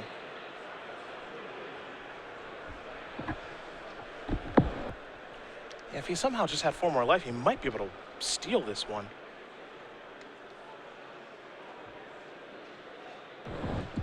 I don't know. I mean, trying to stop the Rhino and the Nissa and the attack, it's just so bottlenecked on mana.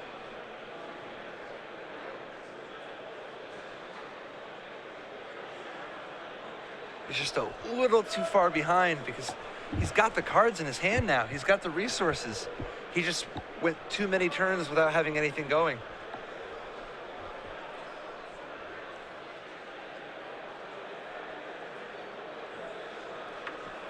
There's Elspeth. Clear it up. Pass the turn back. So at this point, he's got to disdainful stroke the Rhino and hope that Danny forgets the Nissa. I have a feeling that he will not forget the Nissa. He already is reaching for it. And they go to game 3. Yep, and that is going to do it. Danny Jessup's going to even up things here against Jim Davis. Abzan mid-range, blue-white controller headed to a 3rd game in what was a marathon game number 2. Yeah, I mean, it did take less than 90 minutes for the first 2 games. But what do you think? If we go to 5, are we going to hit the 4-hour mark? There's potential for that. You see, 3.5 hour mark? There's real potential for that. You see Jim Davis is going to take a step away after that marathon affair. It is Cedric Phillips and Hall of Famer Patrick Chapin back here in the booth from Seattle, Washington. We're actually going to do the same. Jim is going to refresh. I imagine Danny will too. So we're going to take a short break here from Seattle. About a 5-minute break. When we do come back, we'll watch game number 3 between these 2 great players. See you guys back here just a bit.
Welcome back, everybody. StarCityGames.com Open Series featuring our Season 4 Invitational here from Seattle, Washington. Cedric Phillips, Hall of Famer Patrick Chapin, and we're going into Game 3. Absolutely. Game three out of a potential 5 in what is proving to be an epic struggle between Jim Davis with blue-white control and Dan Jessup with abs on mid-range, Sean McLaren style. That's funny because, that last game took about an hour, but really it's almost like it's inevitable that the games are going to take a very, very long time for both players. Well, there's always plan A. Yes, plan A. McLaren comes out with the Siege Rhinos and just beats down. If Jim Davis is light on mana or floods out, just Rhino beatdown can get it done. Yeah. Now that said, Jessup's build, from the Sean McLaren school of abs on mid-range is not as aggressive as some. He has Planeswalkers instead of Brahmas, Planeswalkers instead of Wingmate Rock. And as a result, he's necessarily going to have to do more grinding. It's going to be a little bit slower. It seems very, very hard for Davis to win the sideboarded games because Jessup is going to be able to get through his deck the entire time. I imagine if we go into a longer game, which is where Jim wants it to go, I imagine that the game is going to play out like what we just saw, which is read the bones, Abzan Charm, draw some cards, Liliana, tutor for some cards, keep producing threats. Well, even that game, Davis could had many turns in a row that if you would have found a Jace's Ingenuity or a Dig Through Time, would have really got something going. He needs to draw his card draw spells to keep up. Part of what gives Jessup such an advantage is that he has so many more of them. However, they're all 2-for-1s. Jim Davis, he can start chaining together 3-for-1s, or with Dig Through Time, it's a virtual 4-for-1 sometimes, because if he's got breathing room, if his back isn't against the wall, he can actually Dig Through Time for 2 more card drawers and just chain them together. Well, these two are very good friends. They travel together to the tournaments, and they are battling it out to see who is going to make it on to the finals of our Season 4 Invitational. You can see behind Danny, his brother, Andrew, waiting patiently, likely rooting him on, though friends with Jim. See what will happen here between these two great players and who's going to go on to play the winner of Caleb Scherer and Dylan Donegan. And if you're a Stephen Mann fan, if you're sitting there in Florida watching this at home, first, we appreciate you watching, but second, you are hoping that Jim Davis is able to get the job done, because if Davis or Donegan do win this tournament, Stephen Mann will be playing in our Players' Championship next weekend.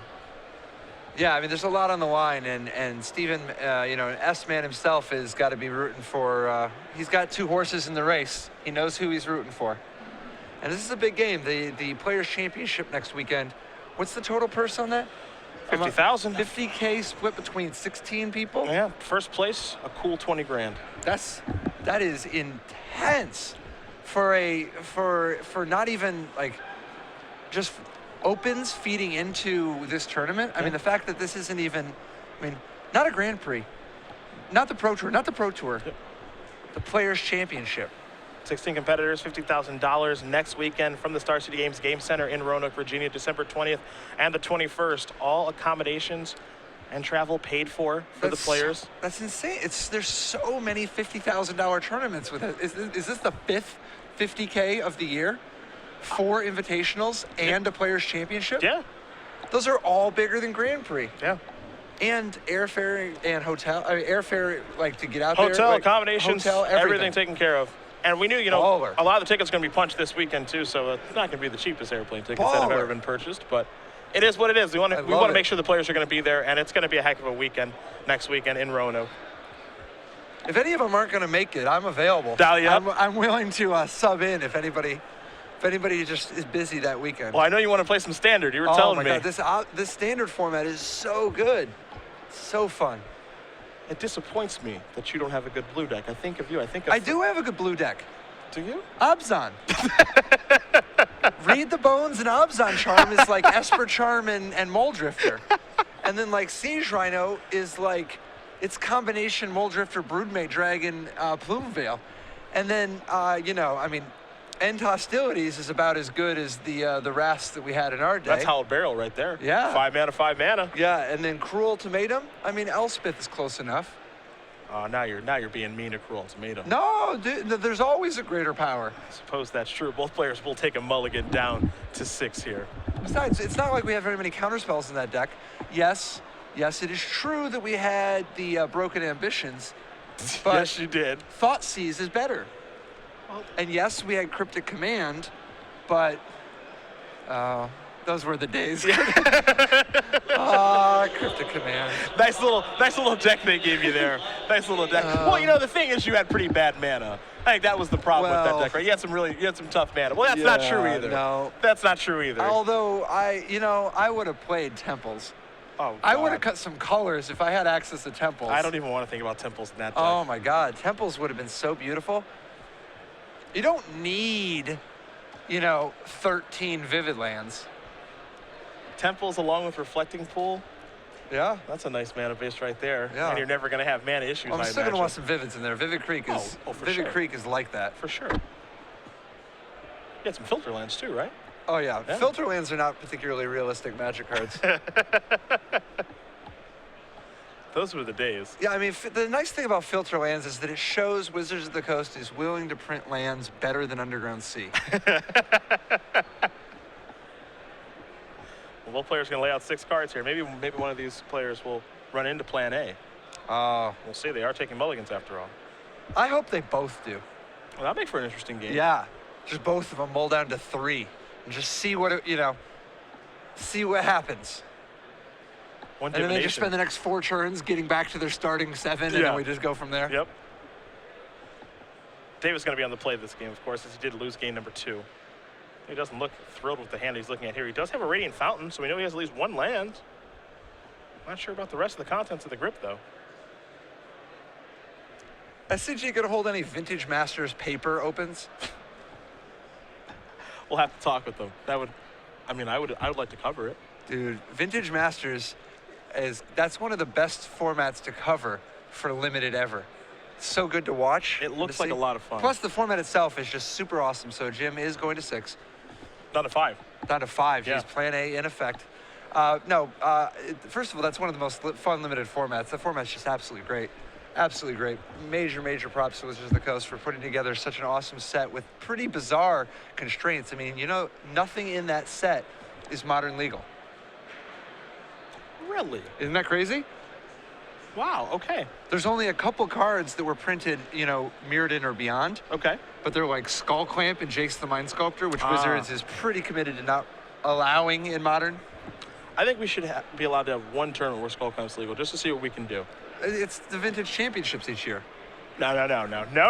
In Modern, I want to see what we can do with Skull Clamp for 1 tournament. Because here's the thing. A lot of people who are watching this, and Skull Clamp was about a decade ago. So some people don't. Some people hear the stories, but they never got to see it in action. Yeah, it's like Nam.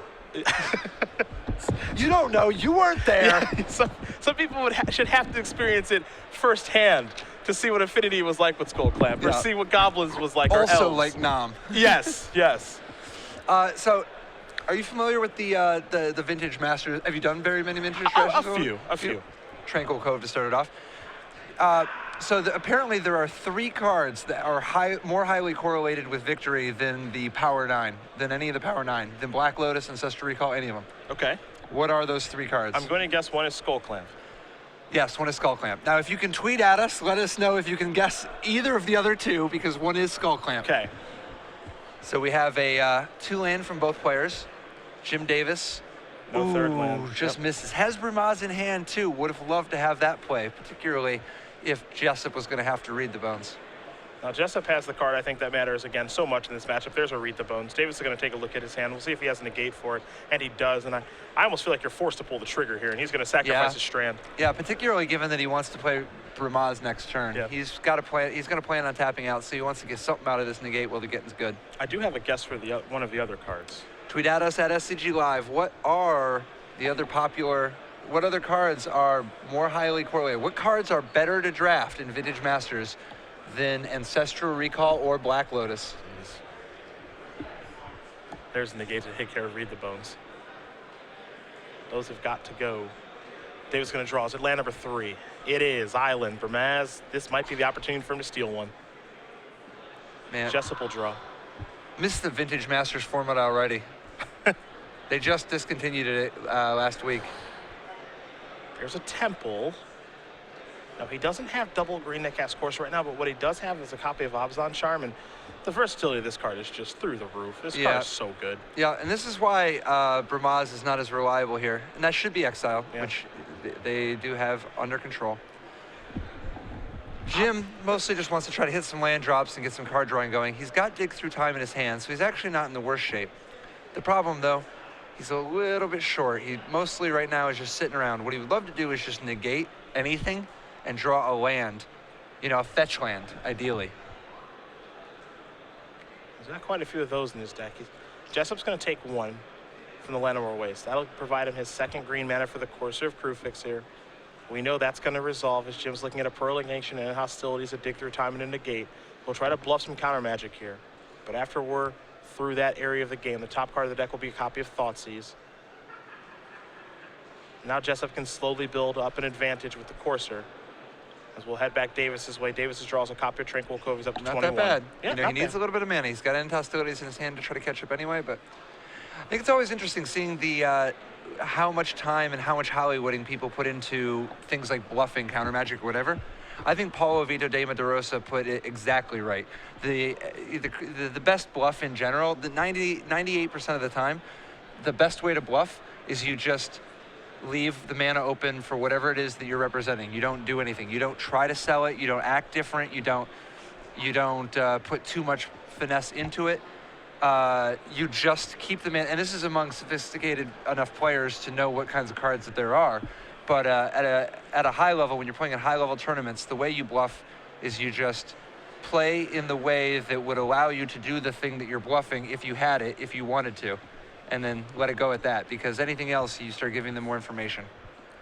Thoughtseize is going to get countered by negate, so no bluff there. Read the Bones will be cast now. Elspeth is the top card that Danny's looking at with the Scry. This other card looks like it may be headed towards the bottom of the deck. Yeah, bluffing is an art form in and of itself, especially with counter magic. Yeah.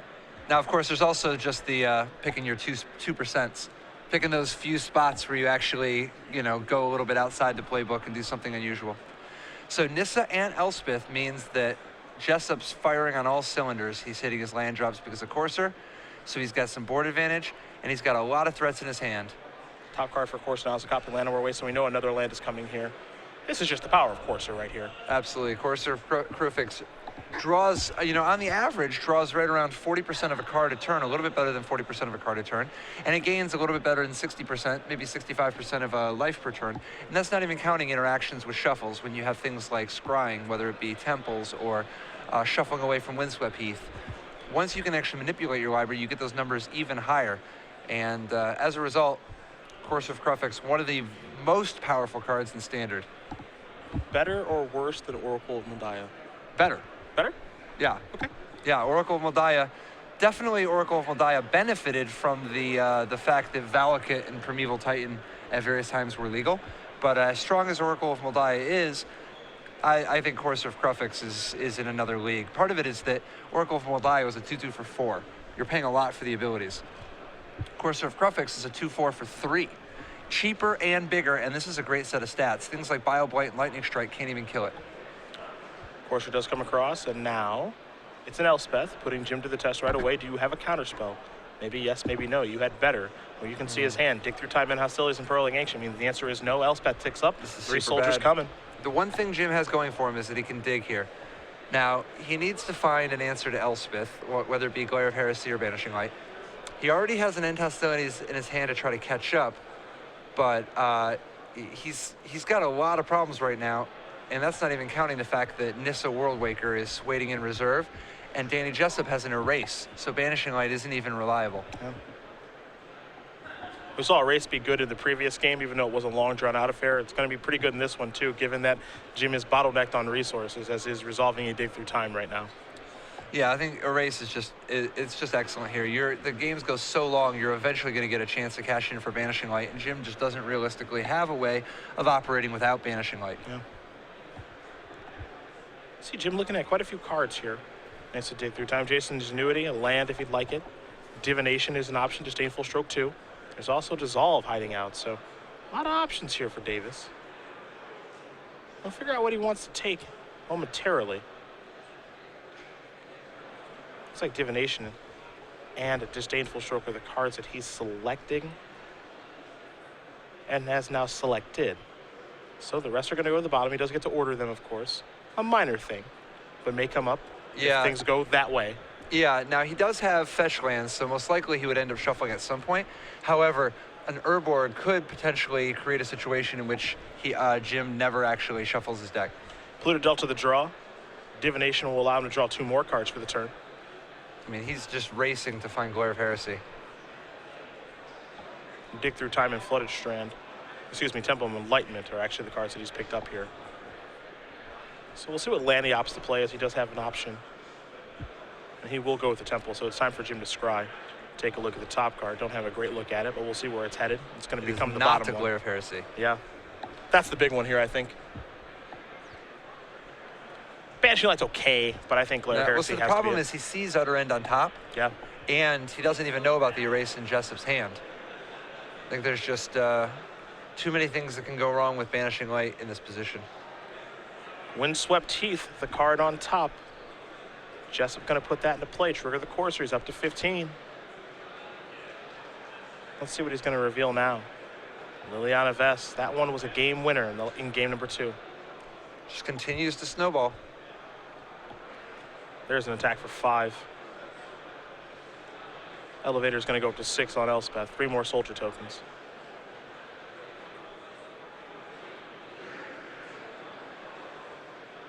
Pass the turn back.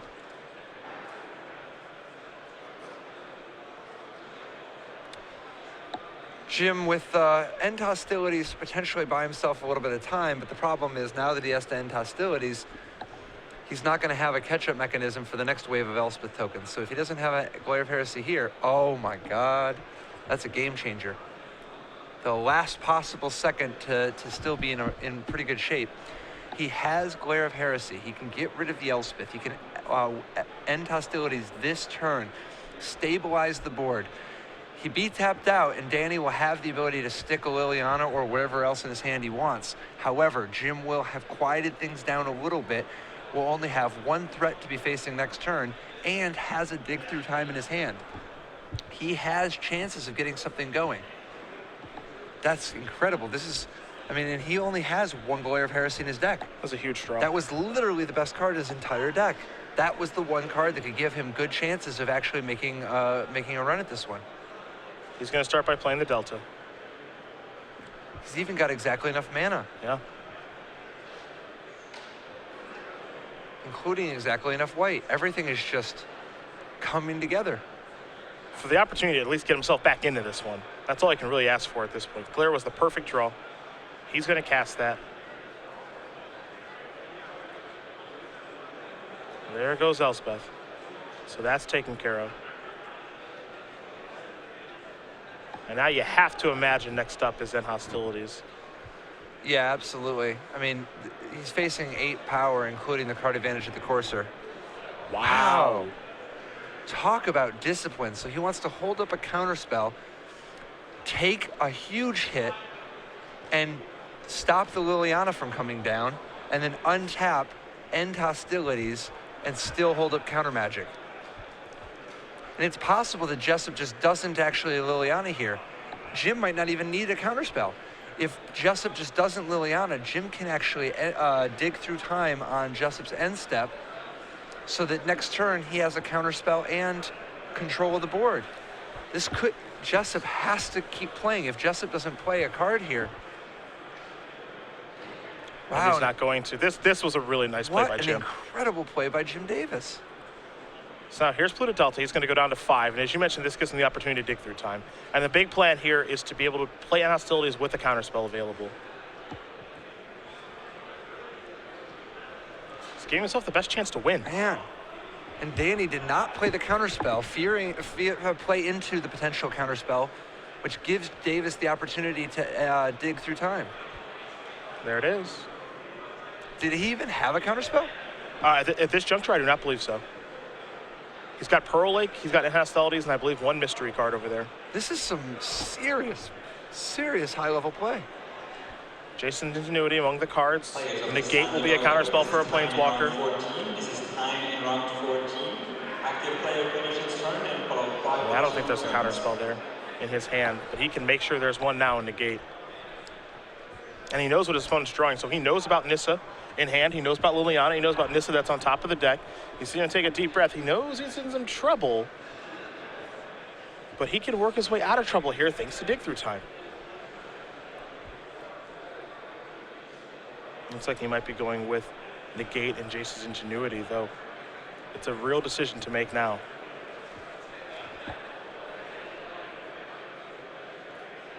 Yeah, I mean, negate gives him a functional time walk, you know, something to stop whatever Jessup does with his turn. And Jace's ingenuity keeps the fuel going.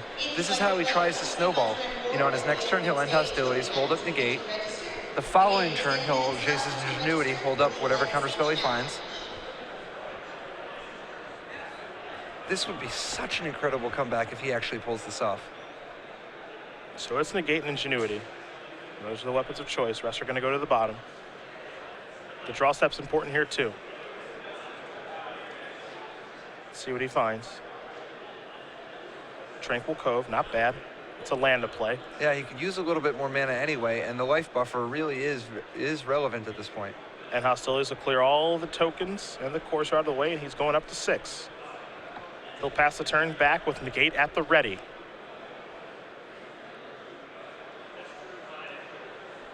Jessup will draw his copy of Nissa. That'll be the second one he has in his hand. We'll see which threat he wants to lead out with. One thing he doesn't have the ability to lead out with is the Thought Seize. Don't think he has one of those in his hand. The maneuvering, the bobbing and the weaving. It's like watching a title fight here. Does have a Courser in his hand too. But he's going to start things off with Nissa, it looks like. The only thing I don't like about this is the, well, I was going to say, the tough thing here is that now you're going to have to crack your Heath.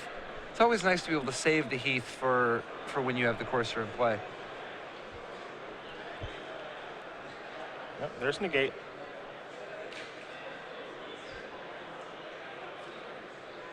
So now he will crack the Heath. No Orberg in play, so he'll take one. He's going to go down to 15, will Jessup. Search up either a Plains or a Forest. And then cast the Courser. There's a Forest. So the 2-4 will be coming into play, and we'll see the top card of his deck here in just a moment.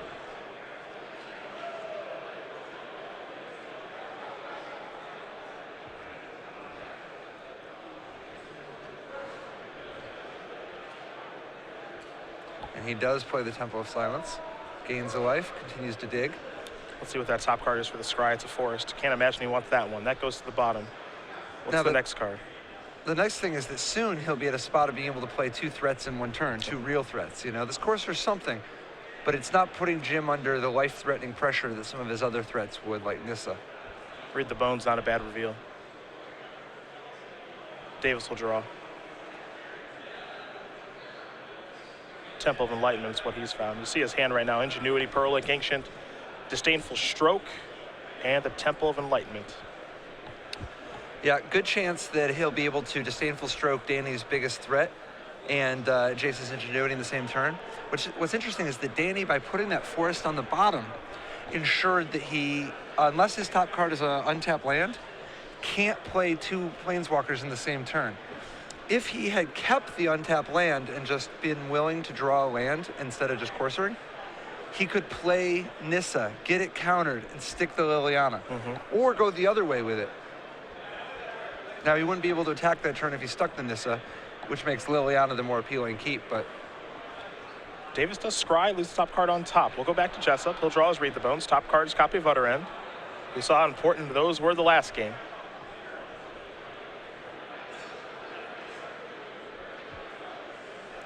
It's interesting, the Devouring Light makes it more important to do your little manipulating before combat. Often people just get the 2 damage out of the way. But here it's actually particularly important, both Read the Bones, changing the top of your library so that Courser could draw an extra land, or alternatively, if you stick Nissa, then you can still attack that turn. The Bones were made for reading. That's just what they're going to do. Utter End is 1.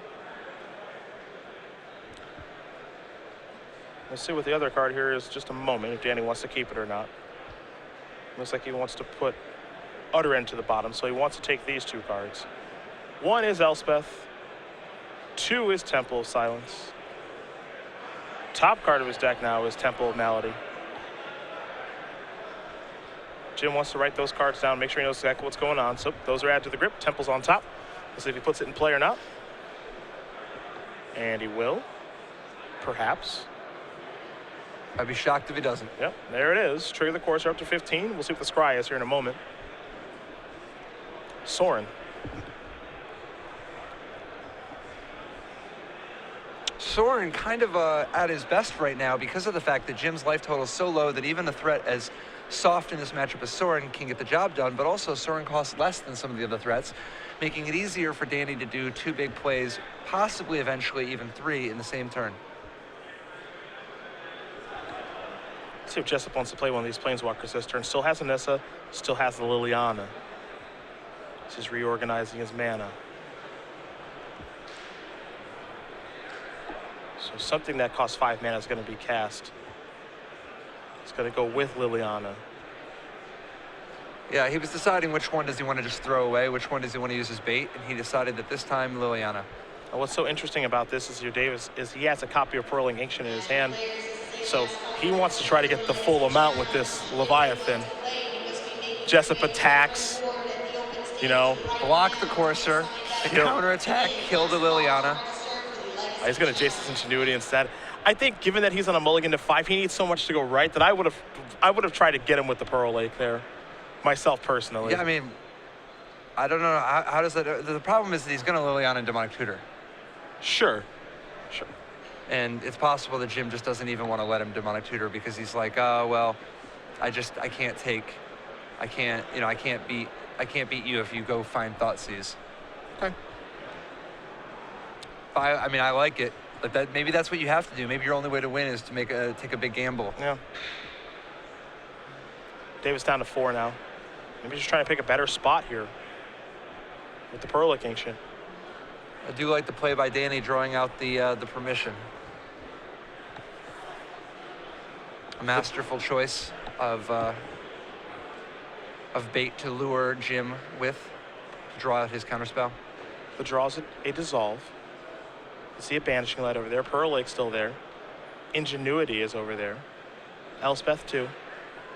And this could be one of those turns that we've seen from Davis before, which is the old Elspeth leave up Dissolve turn. Try to turn the corner that way. This is such a grind. These players both buckled in for the long haul. I mean, this was a game in which Jim, was it double mulliganed? Again? Yep. Double mulliganed again, missed his 3rd land drop, and now look at us. Perhaps the trick. That's the trick. Double mulligan. Yeah. I guess so. Yeah, it looks like he's going with Elspeth. There that is. That'll be ticking up, of course. Nothing to tick down to kill. So 3 soldiers will come into play here for Davis. We'll see what Jessup can put together on this turn. He'll draw Soren. Top card is Temple of Silence. Wouldn't be surprised to see that come into play here in just a moment. And there that is. Trigger the Courser up to 16. The top card now is a Windswept Heath. That's going to go to the bottom. Doesn't want that land. So now the top card here is a Siege Rhino. Big. Very big when Jim is at 4. Not only does the Rhino put him at a virtual 1, making everything lethal, but the Rhino tramples over. Danny counting his mana. Looks like he has 10 available this turn. This game has gone on long enough. You sort of start to wonder how many Banishing Lights are actually in Jim Davis's deck. We didn't see a lot last game. Yeah. Now, he does have 1 in his hand currently, but again, when you know your opponent has removal for that sort of card, it becomes a real liability at that point.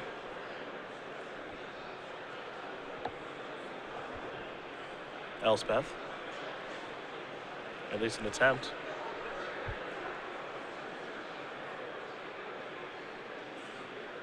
Jessup going to figure out exactly how he wants to tap all of his mana for this spell.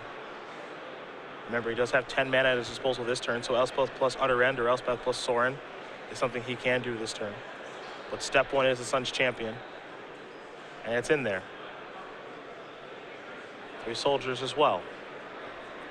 Now, what else does Jessup want to do this turn? As Davis does have Dissolve in his hand and opted not to counter that. Yeah, saving the Dissolve for the other end that could be pointed at Elspeth.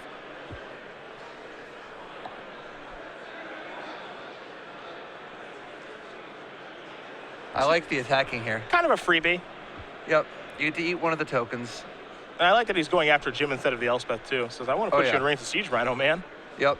And now, if Danny just ships the turn, he can actually waste a little bit of Jim's mana on his upkeep. Yeah. Or his end step, for that matter. But if he does that, then the Elspeth gets to, for sure, activate at least one more time. Now, we're going to see an upkeep utter end here from Danny. Explain why this is probably the better play of just instead of casting it on his own turn. Yeah, so by casting it on Jim Davis's upkeep, he forces Jim to tap mana on his own turn, bottlenecking him a little bit. I think that there's no question he wants to do it on Jim's turn. The only question is if you do it on the upkeep or the end step. If you do it on the upkeep, it stops Jim from using the Elspeth this turn. If you do it on the end step, you're thinking, well, I know he's going to counter it anyway. I want to surprise him. I like the upkeep play. I think this is just smart veteran move to wait till Jim's turn. It can be so tempting to do it on your turn because you're like, well, he only has 3 mana. He's at a spot where he doesn't have as many options. But the types of options that Jim has, generally he can do for 3 or less mana. By waiting, the only thing he gives Jim access to is the possibility of dig through time at instant speed, finding an answer. Utter end is taken care of from Dissolve. You saw Jim scry the top card to the bottom, then drawing his card for the turn. Does have an active Elspeth here, and Jessup is tapped out. So here's a Banishing Light. That'll take care of Jessup's Elspeth, at least for now. And this is a tough spot. Jim putting up a big effort, a big fight, a big struggle, but the problem is he's looking at things like a Siege Rhino on top of Danny's deck. He's looking at an Erase about to hit him and undo his Banishing Light work on Elspeth. Oof. Another Abzan Charm on top, and there's a Nissa in his hand. And if this Nissa were to stick, that would be game over alone, if uncontested. So, I mean, Jim's back is against the wall here. Danny's going to make at least 3 big plays this turn. Just every single time you play against this Abzan mid-range deck, and they get it into 2 spell per turn territory, their spells are all so good. And this is a 3 spell now because of the possibility of Erase hitting Banishing Light, being a virtual Elspeth. It's just so much to overcome. And parents for the last round of number 15 have been posted. Take a brief look at this. Parents for the last round of our Standard Open being announced right now. We will be jumping over to coverage of that as soon as we're done with coverage of this Invitational. Though I thought it would line up a little bit better. Maybe I was wrong.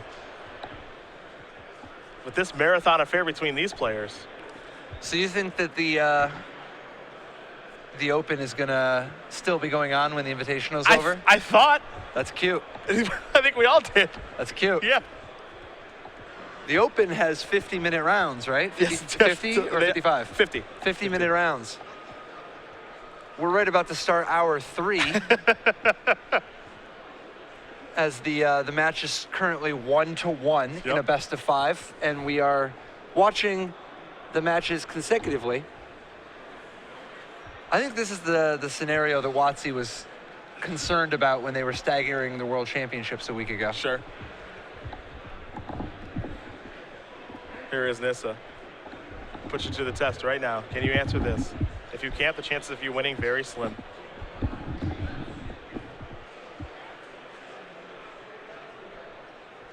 Though we know Davis does have a copy of Disdainful Stroke in hand, and he's got to pull the trigger.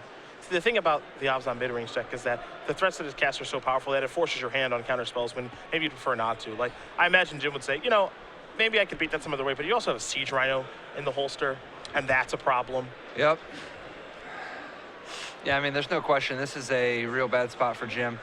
He sort of was just resigned to countering the Nissa, even though it means his shields are down, because the Nissa alone would be enough to beat him. Now, it looks like Utter End is going to be the play here instead of Siege Rhino. So that's going to take care of Elspeth. Jim will look at his hand, but for 1 mana, he can't do anything. So there that goes. Now, if you're Danny, you're able to make an attack and cast a race to get your Elspeth back. So here's the attack. Jim quite obviously has to do some blocking. Yeah, I mean, the most likely block is that he would just throw away 4 of his tokens, kill the 3 1/1s that attacking, and shump the courser. However, he does have some other options. Because the land in his deck are able to gain him some life, he could conceivably quadruple block the courser and single block a token, take 2, drop to 2, and hope to play a Radiance Fountain next turn, or use his Pearl Lake Ancient in hand to gain the 2 life. Seems like a risky way to try to do it. I'm a little surprised at the no erase there. At the no erase? Yeah, not casting erase right now. Get your Elspeth back, make 3 tokens. Yeah, sometimes you can get locked into tunnel vision thinking, oh, I have an instant, I want to do it on my opponent's turn. But you want to do it when they're tapped out. And if you do it when they're on your turn, you get to use the Planeswalker's ability. Yeah.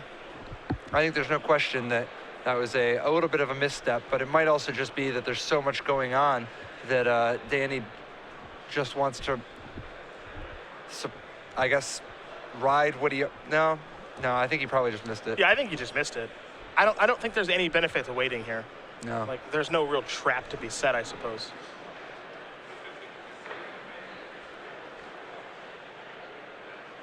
Like, maybe he's playing around Faded Retribution, maybe? And Jim does gain the life, meaning that he is up to 6, giving him a small amount of breathing room against this incoming Siege Rhino. He's also got a Pearl Lake Ancient in hand, too. Now, it looks like Jim is going to be casting Jason's Ingenuity right now. So here that is. Let's see if this resolves, and it will. 2 and 3 cards.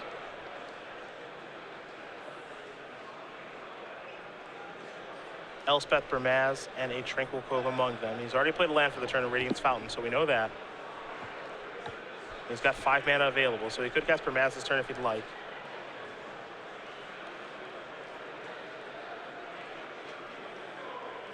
But Pearl Lake Ancient and Elspeth are currently closed off.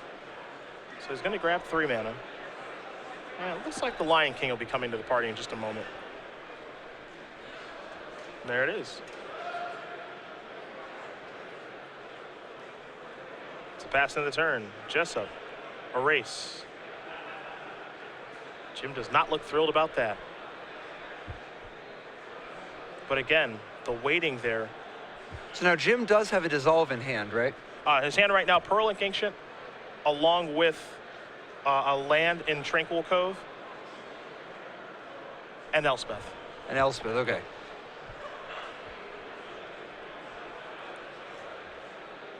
Plains the top card now. Abzan Charm having to decide, does it just exile the Bermaz now? Or is there any chance you're supposed to attack with a Courser, bait him into blocking, and then +2/+2 your Courser, kill it that way? Personally, I kind of like keeping the Courser small so that it doesn't accidentally die to an Elspeth. Yep. Nice play. Abzan Charm is a ridiculous Magic card. Is it possible we're going to see a Sorin? Sorin would make this Courser potentially lethal. And we do not. There's a quick jump Blocks block. anyway. Now for Jessup, again, the card that you're most scared of right now is Faded Retribution. And I think that's why you're seeing him play in like a very contorted and strange way. Is because he's so scared of Faded Retribution, the one of that's in Jim's sideboard, that if he just says, okay, play Siege Rhino, play Sorin, go, and Jim draws Faded Retribution and cast it, he's on empty with a Plains on top of his deck. So perhaps that's the reason he played Erase the way he did. The tough thing, though, is that he doesn't beat an Elspeth. Like the current board. Well, Yeah. no. The Elspeth can hold on to things. Yeah, if it was an Elspeth and nothing else ever, but the problem is that he doesn't put very much pressure on Davis if Davis has an Elspeth at all. So I think that the 2/2 flyer could have been a huge boon. But then again, maybe you just figure the only thing that matters is Faded Retribution. There's Elspeth now. And he has Dissolve backup. We've seen this before. Dissolve was the top deck there for Davis, so he has protection. There's Tranquil Cove, he's up to 7.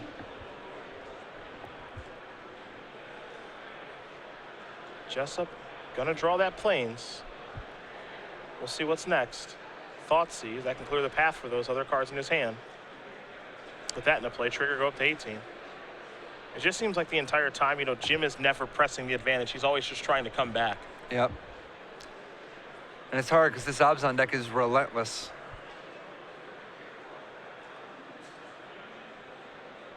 There are attacks.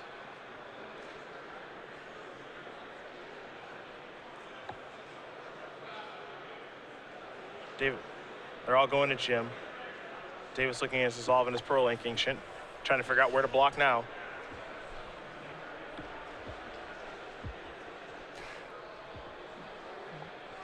The attack is pretty good. This is potentially, the straightforward line means that Jim drops to 5, is behind on board, and the Courser potentially is going to make the Siege Rhino in hand lethal next turn.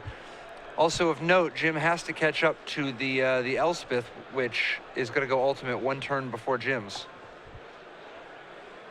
Oh, the old Elspeth race. We haven't seen one of Danny those. continues to ship the turn. He wants to play around Fated Retribution if it's the last thing he does. So, yeah, here's the thing, right? Like, I think at this point, Danny is convinced that he has Fated Retribution in his hand, which actually plays to Jim's advantage, since he doesn't have one, because now he's able to do things with Pearl Lake Ancient or draw a card like Jason's Ingenuity and be able to cast it. If he had been more aggressive this game, I think Danny would have won it by now, but you have to trust your read, right? And, well, it's not even just that. It's also, if you're confident enough that you can beat anything else, I just think it's a hell of a gamble to I mean, it's funny to say a hell of a gamble to play this conservatively. Yeah. But it really is. Now, to be fair, he does have Thoughtseize on top of his deck, so now he can kind of clear a path, right? Yes. He can say, you know what, I'm going to Thoughtseize you and see what's up, but I bet it all that Jim is going to just dissolve this because he has to protect his hand. Yes. Maybe he leads with Jason's Ingenuity first to have more information, but I wouldn't be surprised if he just says, dissolve this, you don't get to see what I have. Absolutely. That also keeps open the option of potentially doing some craziness with Pearl Lake Ancient. Pairings for next round are being posted. Please make your way to pairings boards, select your seats as we begin. Once again, pairings. Now, he doesn't have 12 mana, does he? Which player? Jim Davis. Because if Jim had 12 mana, he could potentially Jace's Ingenuity and Pearl Lake Ancient and just let he could even just play the Pearl Lake Ancient and then let the Thoughtseize happen. Being like, okay, well, take my Dissolve if you want. I'm going to cast Jace's Ingenuity. But he wants to protect his hand. He wants to keep up the facade that he has a Fated Retribution. It looks like he has exactly 11 mana at this point. Little scry action here for Jim. Remember, this is a game in which Davis mulliganed to 5, the exact same thing that happened game number 1, the game that he has won so far in this match. He has mulliganed to 5. He's looking to do it again here. Circumstances a little bit different after sideboard. Jessup's step is a lot more streamlined, has a lot more threats as well that Davis has to care about. So you see him scry to the bottom. He'll be making attack again. And now he is reaching for 7 lands. So here's Pearl Lake. There that is. Jessup's going to look at his hand of Siege Rhino plus Sorin, and no, he can't do anything about this. There are the blocks. Courser down 2. Turn over that Hero's Downfall. That'll be the draw next turn for Jessup. Not the best draw given the situation. And now maybe Danny has to change his game plan.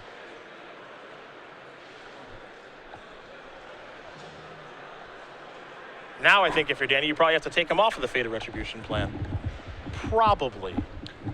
I mean, you don't have that kind of luxury. It's not clear you had that kind of luxury before. Because given the information in Jim's hand, and we have the ability to see Jim's hand, it's very easy to just say, play Siege Rhino, put him in 2, play Sorin, make a Vampire, cross your fingers, hope for the best. No guarantee that works out, though, especially when Pearl Lake's out there to be able to pick up some lands and gain some life. However, there is Sorin. That's going to tick down. Vampire time. Sorin is a vampire. I like the dude. No, I know you know. Of course, Sorin has the opportunity to also make the rest of Danny's threats a little more imposing. In particular, the Siege Rhino, given its trample. if it ends up as a 5-power trampler, even gaining life off the lands isn't going to help if Danny can kill the Pearl Lake Ancient after blockers with like a Hero's Downfall or Nutter End. He's made his move. There's the Rhino. The door is wide open here for Fated Retribution, which we know Jim doesn't have in his hand. He has Jace's Ingenuity in his hand. And this is all to say nothing of the fact that Elspeth is threatening to go ultimate. Yep. I mean, he's hit 3 different ways from Sunday right now. Banishing Light. Okay, well, that's one problem down. He can stop the Elspeth. His Pearl Lake Ancient can threaten to block the Siege Rhino. His Elspeth can hold off Danny's Elspeth tokens. He still needs to beat the Vampire. So I think step 1 is this. Jace's Ingenuity and look for an answer to the Vampire. Yeah. And an answer to the Vampire could include a Radiant Fountain. Yep. Tranquil Cove, not enough, though, because of Sorin still on the table. 3 cards coming. Glare of Heresy could actually help as well, since it could go after the Elspeth, and Banishing Light could hit Vampire. Plains Dissolve Banishing Light. Don't forget, Hero's Downfall on the top of Danny Jessup's deck. Is that true? Yes. If that's true, then that's going to be... And Jim doesn't know it, right? Jim knows from Courser. Ooh, that's so tough. Because the thing is, if Pearl Lake Ancient blocks Siege Rhino, and you Hero's Downfall the Pearl Lake Ancient, it'll trample over for 5 and kill Davis. But I don't see how else he kills the... I don't see how else he kills the Rhino, because if he minus his Elspeth, he won't have enough tokens to go after the 1/1s that Danny can attack with. He's just got too many problems to try to solve at the same time. He has a Dissolve in his hand, but he's short on mana now, right? He's got 7, but he needs 9 to pull off double Banishing Light and Dissolve. So one possibility is to attack with the Pearl Lake Ancient. See if Danny just throws everything in front of it. I would be surprised. You got to do something. Yes. There's a Banishing Light. That's a Banishing Light. So he says Vampire down, Elspeth down. Make some tokens. 1, 2, 3. There's also the possibility that Danny gets a little hypnotized and goes after the Elspeth to take it off of Ultimate. You have to hope he makes a mistake. That's your plan now, I think. And you see Jim. Oh, the smile on Jim's face. He's trying to be as stone-faced as he can, knowing his friend is going to draw a Hero's Downfall and hoping he uses it wrong. Perhaps he misanalyzes the board.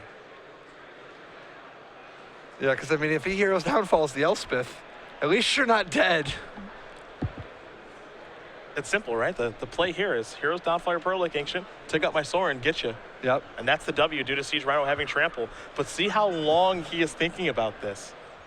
Yeah, I mean, the fact that he isn't snapping it off is at least giving Jim a nice little sweat.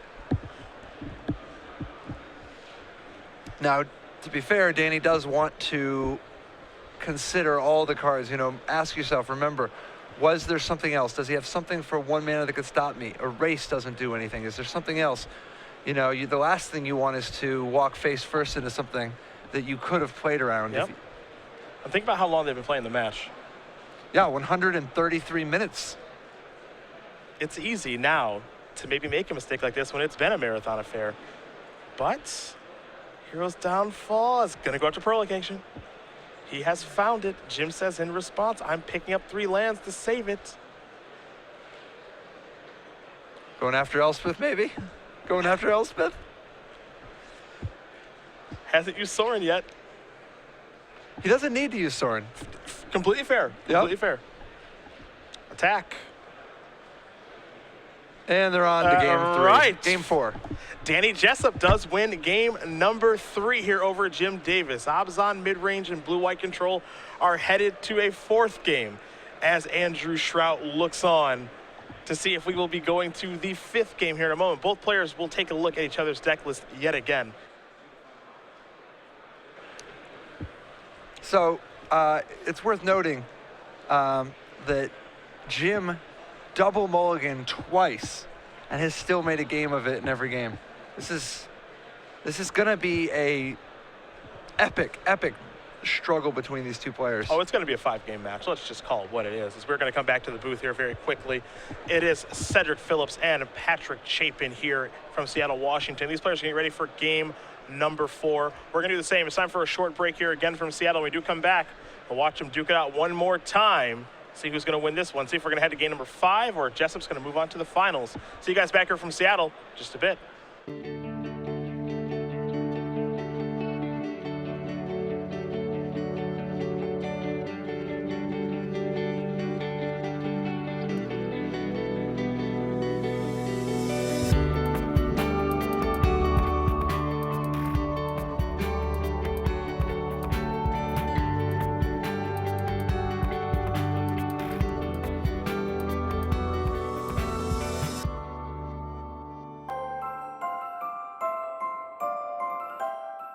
SCG Live is brought to you by StarCityGames.com, this month featuring the SCG Holiday Sale.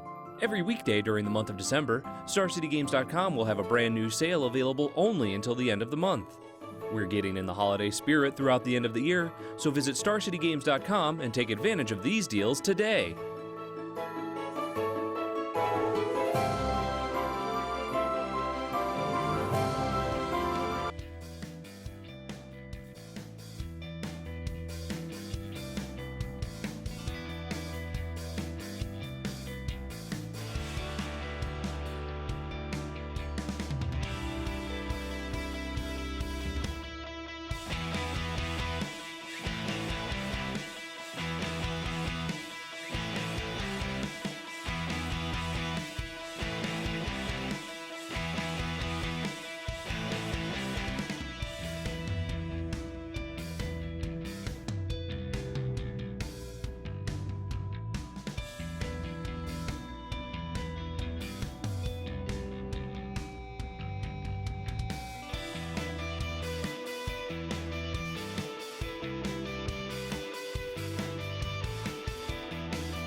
Welcome back, everybody. StarCityGames.com Open Series featuring our Season 4 Invitational, where we are still in the marathon affair that is Danny Jessup and Jim Davis. Though, looks like our players are just about ready here for game number 4, so we're going to head on right down to the match right now and see what they can do here as they look at opening hands. Yeah, absolutely. They're gonna have quite the match still in front of them. We're going into game 4 out of a potential 5, 2 hours and 15 minutes deep, and both players playing at a very reasonable clip. But this matchup is just one for the long game. Jim is employing his mulligan strategy here again. As usual. Jim Davis going to his 5th mulligan of the match. Yeah. The games where he has mulliganed down to 5 have been the most competitive ones. He kept 7 in game number 2, but lost that one. But, again, taking a look at the sideboards here, we had a feeling that Jim would be able to win game 1. He did it with 5 cards, but we had a feeling he'd be able to win that one. But things get so tough from after board. Yeah, I mean, game 1 is the gimme just because of too much removal, all the Sylvan Caryatids, less Planeswalkers. But a 5-game match is not exactly what Jim wants. However, it's working out to his benefit now, seeing as he's down 2-1. Jim's going to be looking for card draw and mostly just a good mix of counterspells. He's hoping to have the right answer at the right time. Danny, on the other hand, is going to be more focused on trying to hit at the right times, making things awkward. Read the bones when Jim has a disdainful stroke. Obs on Charm on the end step. Playing the redundant Planeswalker as a bait spell. Scrying for a high threat density and not flooding out. Trying to stick a courser so that his draws are smoother. Part of the reason why Thoughtseize is so huge in this matchup is that outside of just trading for Jim's best card, Thoughtseize gives Danny important information for sculpting his game plan, choosing the order that he plays his cards in. Because sometimes when you're facing negate and that, there we see it, the 3rd double mulligan of the match. But sometimes when you're facing things like negate or nullify or disdainful stroke, or even a dissolve on an opponent who might not always have 3 mana available to him, knowing which of the counterspells they have can let you play the threat that they can't answer right now. Whereas if you didn't know and you played the wrong one, they might draw the answer that they need to your best threat later. Both players having a good laugh, but Danny wisely not celebrating, instead just sitting, remembering plan A. Stone-faced. Absolutely, plan A. This is the way this is how it's done, ladies and gentlemen. This is how the sausage gets made. You think Kai doesn't have plan A as the first plan? The only reason plan A isn't the first plan in Kai's playbook is because the first plan is that they don't show up. Ah, so that's the actual plan A. No. Plan A is the plan if they show up. It's what is your plan if your opponent actually shows up? You want them to not show up. Okay. But if they actually show up, plan A, they get mana screwed. Gotcha. I think that the biggest critique we might have of Danny's game right now is that Jim is keeping 5 instead of going to 4. Sure. Well, we'll see what Jim is able to keep this go around. See if plan A gets rolling. And even though Jim has made 2 great games out of the previous 2 double mulligans, we got to remember his deck is not great at mulliganing. No. He needs a lot of mana to operate, and he mostly relies on 1-for-1 interaction. Yeah, it's actually pretty bad at mulliganing. In his hand right now, I think, is Evolving Wilds, 4 cards. One of them is Divination. He's going to show us that. No, he can't do it. And they go to 4. Yep. Jim trying to make it exciting, down 2-1 on a mull to 4. This might be the shortest one of the 4, which would mean maybe 30 minutes. I don't know. I don't jump to conclusions when people mull to 4 when I'm up 2-1. The last time I did that, I was against Gabriel Nassif in the Dragonstore Mirror. I was up 2-1. He triple mulligans and goes on to kill me. Some may remember that moment. It's not clear that Jim Davis is not as lucky as Gabriel Nassif. You don't know. I don't. Nobody knows. Except Jim and Gabriel Nassif. That's between those 2 and the church. Jim trying to, laugh this off a little bit. Yeah, I mean, it's been a hell of a weekend for him. It's been he's been playing marvelously, but you can't always get what you want. One thing we know for sure, though, is that we will see Davis at the Players' Championship next weekend in Roanoke. This was a weekend where if things had to go terribly for him not to punch his ticket to the Players' Championship, but clearly things have gone quite well for him. So next weekend, we will see him, one of the 16 players, doing battle for $20,000. And if there's two things we know, the other one is that you get what you need if you try sometimes. Also true. Also true. And Jim desperately needs land. 4 cards. He's going to keep it. He is keeping. It looks like a 1-lander, but at least he has a Divination and a Jace's Ingenuity. So if he just rips land for a while, if his next 2 draws, oh, he has 2 land. Yeah. So is that 2 Divinations, a Jace's Ingenuity, and 2 There's at land? least one. And you'll note that Jessup went first. Jim chose to draw. I guess when you have a read on getting triple, super mana screwed. Jim's trying to figure out what land he's supposed to play. Yeah, because I mean, normally you would play the Evolving Wild, but he really needs to draw land. He is still going to play it, though. Give himself the option. I don't think he's going to sack it on the first turn. Probably sack it the next turn. No, plus he doesn't even know what color he wants, because he wants a second blue for Jace's Ingenuity, but he needs some white eventually also. Just a Sandsep Citadel in the passing of the turn. It's not like very many of his 2-mana counterspells are even good on turn 3 anyway. Yeah. Because, I mean, Courser dodges both Negate and Disdainful Stroke. Time to take a draw. It's a Disdainful Stroke. There's the island. Pass the turn back. Over to Jessup. Jessup will untap his Sandsep Citadel and take a draw here. Liliana Vess is what he's found. There's a Temple of Silence, so his mana's a touch awkward here.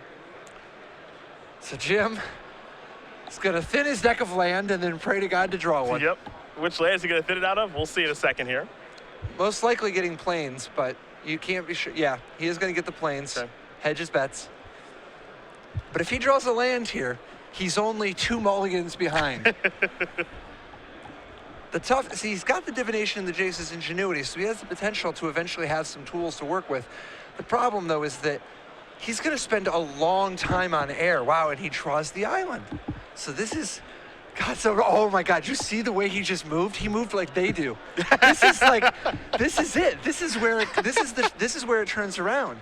He even looks like Neo.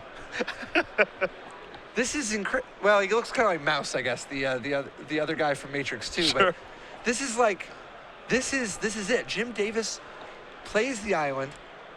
The question is, does he even Divination? Yeah, it's funny now because now that, he has to be a little wary of like a Siege Rhino coming down, but okay, he's going to cast it. He's going to draw 2 cards. He's going to hope for the best. Yeah, and part of it is that he wants to use his Disdainful Stroke the same turn as a removal spell for whatever it is that Danny uses. Yep. Here's Courser, top card, Hero's And this Downfall. is the least threatening thing that Jim could be facing. At least this isn't putting his life total under immense pressure. Urborg trigger up to 21, pass the turn back over to Davis. Davis drew 2 lands That's what he wanted. off his Divination. Let's see what he draws now. Copy of Bramaz. That means he could play Bramaz and still hold up Not Disdainful yet. Stroke Not next yet. turn. Oh, next turn, yes. Yeah, and hold up Disdainful Stroke. Yeah, because he's got another untap lands as well. And the lands he has are Temple of Enlightenment and Radiant Fountain now. Does he want to cast Divination this turn? Does he want to Disdainful Stroke? Seems like Disdainful Stroke is just... Because like he's got his next several turns mapped out. He doesn't need new cards this second. Play it safe. Try to get a Time Walk off the Disdainful Stroke. Drop Bramaz next turn. Ladies and gentlemen, we might have ourselves a ball game. We might have a game here. He mulligans to 5 multiple times, is still battling. Now he's mulliganing to 4, still battling. His Hero's Downfall is the top card. This is arm wrestling with both hands behind your back. This is so incredibly impressive. There's the attack for 2. Davis down to 18. Siege Rhino's on top of the deck here for Jessup. It's not a land. We'll see what this card is. That's an Abzan Charm. Yeah, he wants to draw the cards now because he wants to have a chance at hitting a land off the Courser. Doesn't have a 5th land showing on top of the deck yet. Good to go.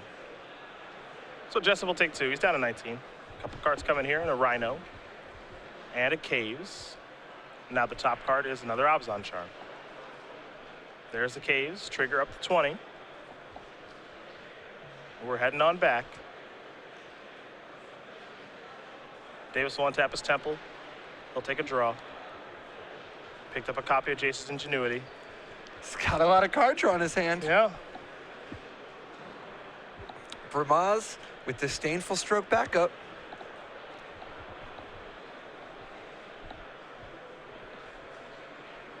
We've got to get the press on the phone. This is impressive. He's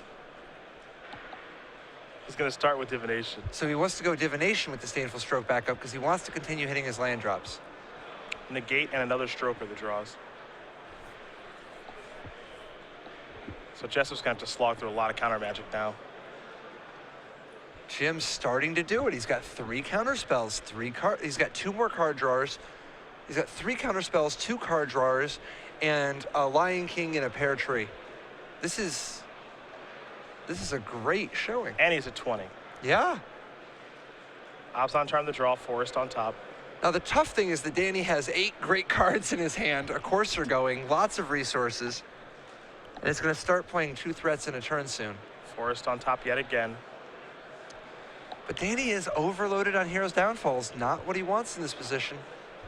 There's the attack for 2. Davis going to go back down to 18. Does make you wonder if Jessup is going to cast anything just yet.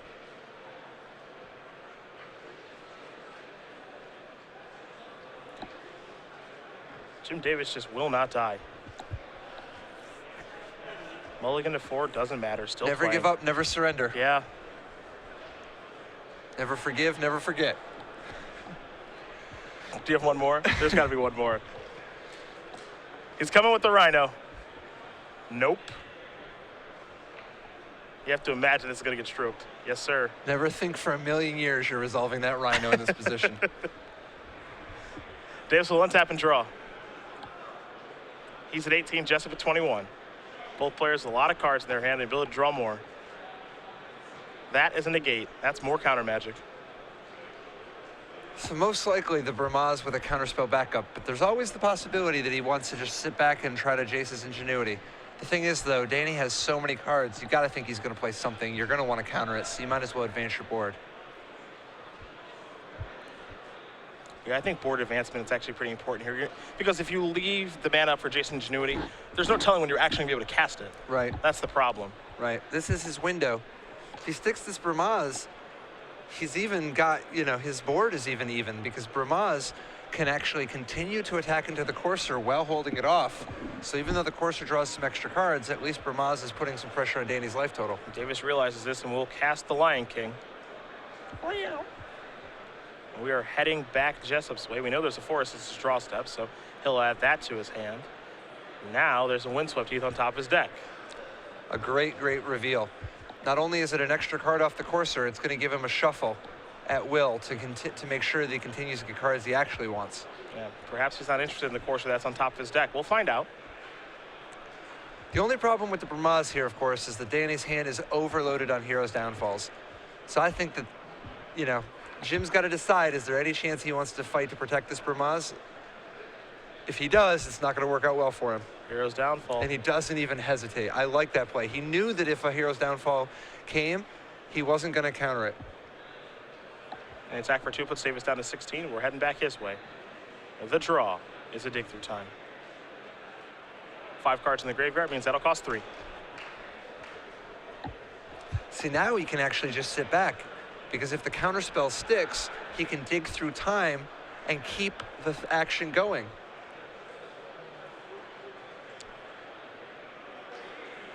There's no way, but if somehow Jim pulls this game off, this has got to be one for the best of files. Yeah. This is unbelievable.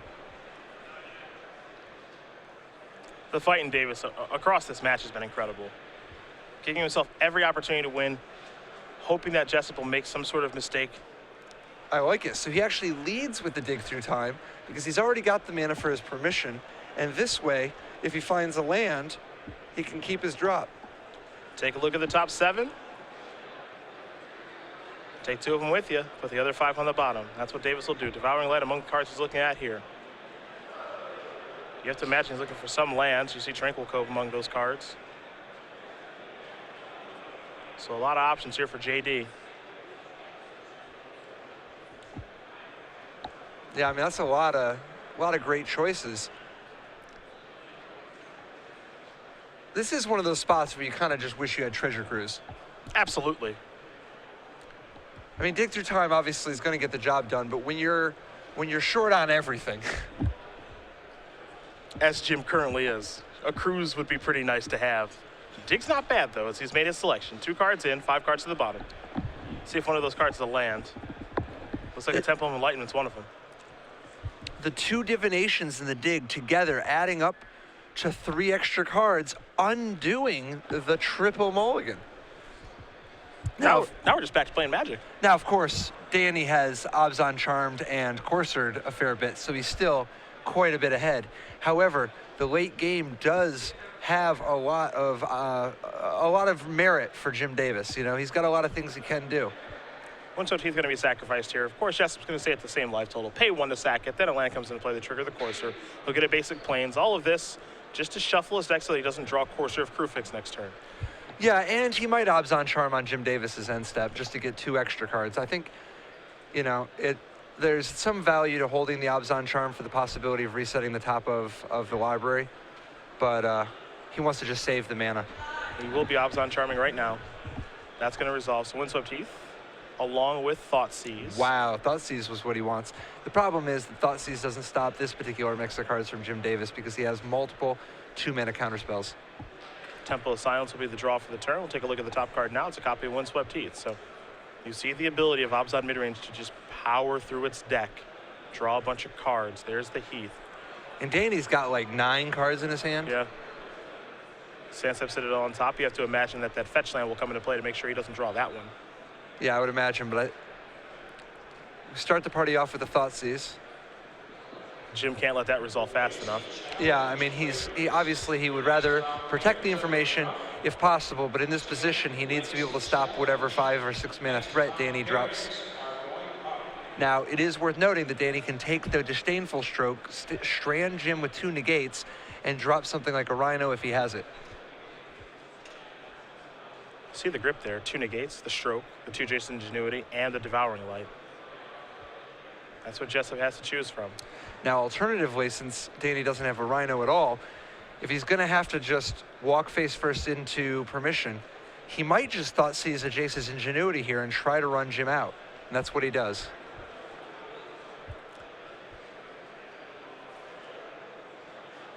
It's hard to ask for too much better of a 4 for Jim Davis.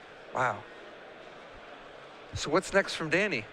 That's the big question. Well, this is the easy part, which is attacking just for 2. And he does have a Liliana in his hand, but he knows the coast isn't particularly clear to cast it. Looks like he may sacrifice the Windswept Heath now. I actually like this a lot because now he gets to see the top of his deck. Exactly. Now he's informed on what he should do. Or at least gives himself the opportunity to know what's coming.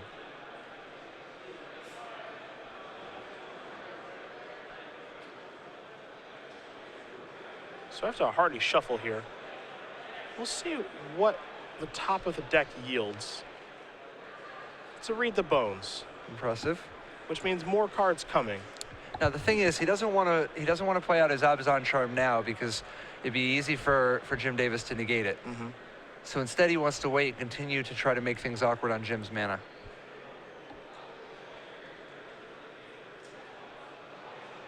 Well, we're going back Davis's way. See what Davis is able to draw.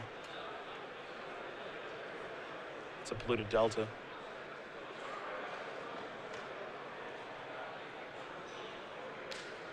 That land's going to come into play here in just a moment. You have to imagine. He's got 6 lands in play.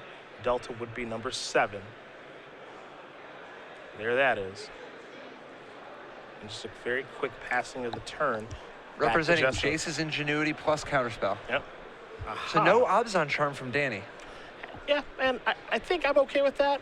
Maybe he picks a better spot with that. Tough to say. Maybe he wants to save that for maybe a Bramaz that does show up to the party, though he does have a copy of Hero's Downfall. He's Little Hero's Downfall flooded, so. First things first, here's Read the Bones. And it looks like that's resolving. Thoughtseize one of the cards, he might as well just add that to his hand. We know he's taking it. Yeah, you're getting less value out of the Scry this way. But he needs the cards now.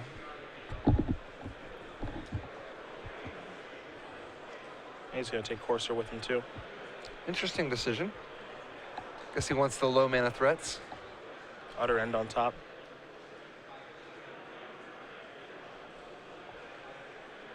Yeah, maybe a threat that dodges a card like Disdainful Stroke is something he's interested in at this point.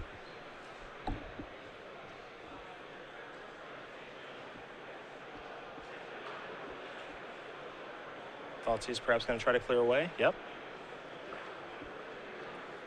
Yep, there's Negate. Had a feeling that was coming. So he says, you don't get to see my hand. You don't get to go after my Jace's Ingenuity. There's the attack. So Devouring Light now can hit this. And it will. So Utter End's going to be turned face down.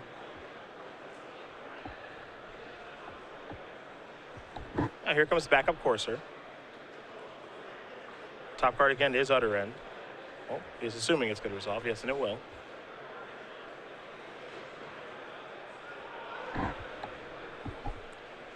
And now perhaps a Forest instead of the fetch land or the Temple. I like not playing the Temple because it seems as though he wants to keep Utter End.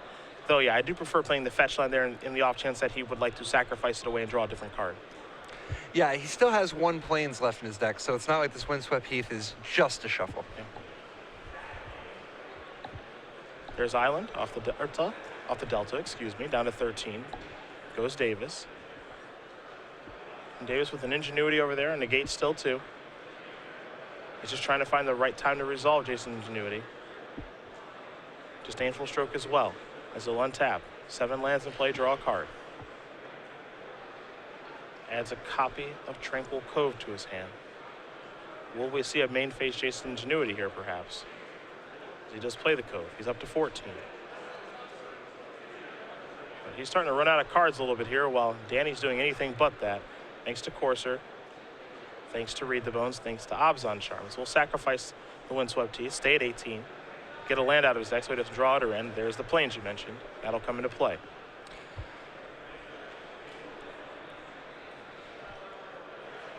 What does Jim really need to turn this to like turn this into like kind of an offensive by him? Sphinx's Revelation. That'd be a good one. Under the circumstances, I think that that Elspeth, we're still a ways before it's safe to try to count on Elspeth for much of anything. Yeah. I mean, Jim needs to draw so many extra cards to keep up with these Read the Bones and the Read the Bones and Abzan Charms. And Danny's Thoughtseize is combined with the overwhelming number of Planeswalkers make it real hard for Jim to ever get a chance to spend his mana doing his own thing. So, in the last standard season with Mono Black Devotion, you saw Thoughtseize just pave the way for a card like Pack Rat.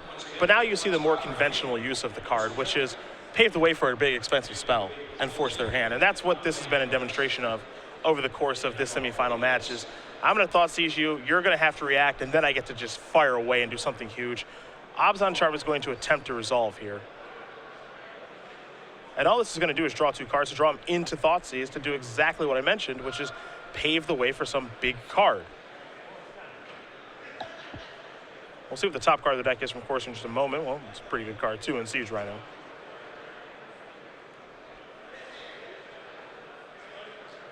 See if he wants to cast Thoughtseize just yet. There's a trigger. You know there are more hippopotami in Magic than rhinoceroses? Is that true? There's Crashing Rhinoceros and Siege Rhino, but what else? Not counting like changelings and shapeshifters, But like there's like Pygmy Hippo. There's like Bulwark Hippo. There's Feldegriff. There's the other Feldegriff, Questing Feldegriff. I think they should bring Hippo Tribal back. I've been saying this for a while. There are a lot of Hippo incentives right now. Yeah, I would be very happy if Hippos did come back. Here's a Jason Ingenuity. Thoughtseize was countered by Negate. 3 cards added to the grip there for Davis. He hasn't looked at him yet, but he's about to. Bramaz, Dissolve, and a Plains. So a couple of nice options there as he'll untap all those lands. Now it's time to draw another card. This one is a Flooded Strand. And somehow, Jim Davis with a lot of options. A lot of great cards.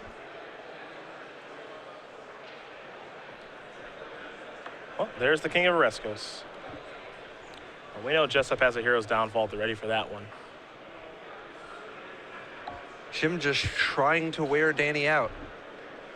And Danny's trying not to let him know. There's his hero's downfall. Does Jim want to dissolve that? I'd be surprised if he does, and he doesn't. So there goes the Lion King to the graveyard. Jessup going to untap those 6 lands. You see the Siege Rhino will be the draw.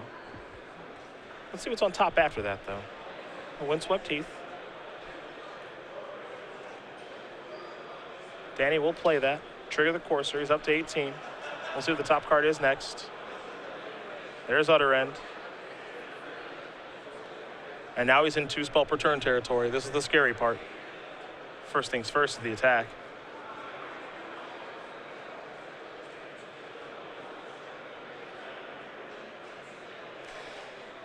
Danny looking at Siege Rhino and Liliana as his primary proactive threats. He's got Utter End and Hero's Downfall for some reaction, and he's got a couple more land in his hand. Now he does have Windswept Heath in play, which means that if he doesn't want yet another Utter End, there's a good chance we may see him shuffle. There's the Rhino. Of these 2 threats, which one do you like leading out with first? Because I imagine the first one's one you want to get countered. Yeah, I like leading with the Siege Rhino here, particularly since he knows that Jim has a negate, right? Oh, no, he's already used them. That's right. Yeah, I like leading with the Siege Rhino anyway. Liliana is going to have just such an incredible impact on this game if it somehow resolves. The fact that Jim only has 2 cards left in his hand now, plus just the ability to Demonic Tutor every turn, particularly when your top card is a card you don't even want. He's going to try to resolve it, but Jim is going to very quickly sacrifice his fetch land, go down to 9, get an island or a plains out of his deck, and then cast a dissolve. So Liliana's not going to resolve either. And this leaves Danny without any threats in hand.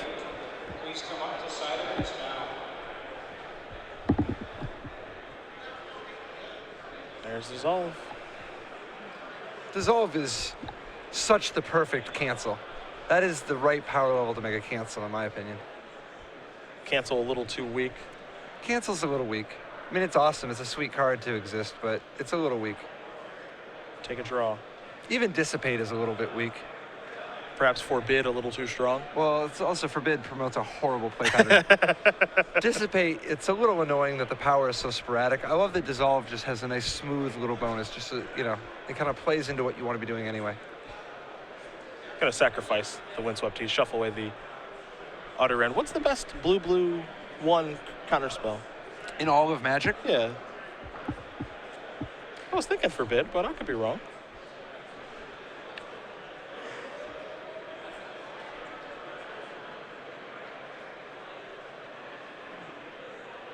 I've got you in. Sure seems like I've got you in the tank. I'm trying to think of anything that could be better than Forbid. I mean, Forbid's what I would snap off. Failed to find there by Jessup. No land to get, but shuffling the deck much more important. Sansep Citadel's the draw. Can't be too thrilled with that one. Doesn't want to draw any more lands. Yeah. Can't think of anything I'd rather have than Forbid. Now, for 1 you. Little Cryptic Command action. Yeah, I'd prefer not to talk about that one. That card's way too powerful. This is on top of the deck now. Davis will draw a card. Picked up a copy Dissolve. That's timely.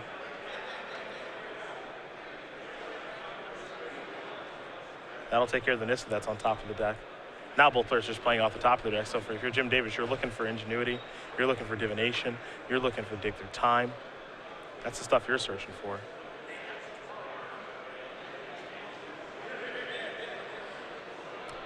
Take a look at the graveyards here before moving forward. Again, he just has land plus Dissolve in hand. Trying to figure out if he's supposed to play that land. He will. Just pass the turn back. We're going to go back Danny Jessup's way. Jessup will untap. Draw a card. It's the Nissa. Top card's a Sorin. It doesn't stop. It just doesn't stop. No.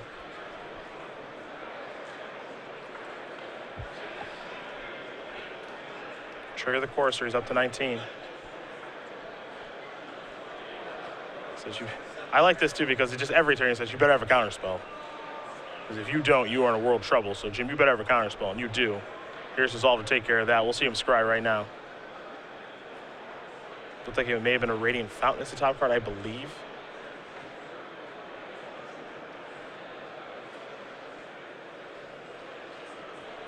We'll see, as he's giving this a long thought with the scry, actually. Yeah, it looked like it might have been a counterspell. Yeah. This is time in the round. This is time in the Whatever it is. I thought it might go to the bottom. I saw him reaching for the deck there, not reaching for the card. So it must be a very difficult decision here for Davis. Yeah, the part of it is that, if it is a counterspell, he might potentially just want to counter the Sorin that's on top. The problem, of course, is that he's at 6, facing down a Courser. He doesn't really have time. He needs a Divination, a Jace's Ingenuity, or a Dig. Now, all of his Divinations are gone, but he still has, is it 1 Jace's Ingenuity and 1 or 2 Digs? And 1 or 2 digs, yeah. Davis drew his card for the turn. What it is, anybody's guess. It's a fetch land. That means the coast is clear. Sorin's the draw. Nissa's next. Wow. It's all coming crashing down. Now the question here for you, well, it's not going to be a question anymore. I was going to say, do you play Sorin pre-combat and then plus it? Or do you play Sorin post-combat and make a vampire? I guess we've seen. Yeah. Diversifying his threats a little bit, which I like. I like that here. I guess this does do a nice job of shutting off Banishing Light. Oh yeah, and the Vampire is a surprisingly effective flyer. Like, the flying is particularly effective because of Jim's potential to draw an Elspeth.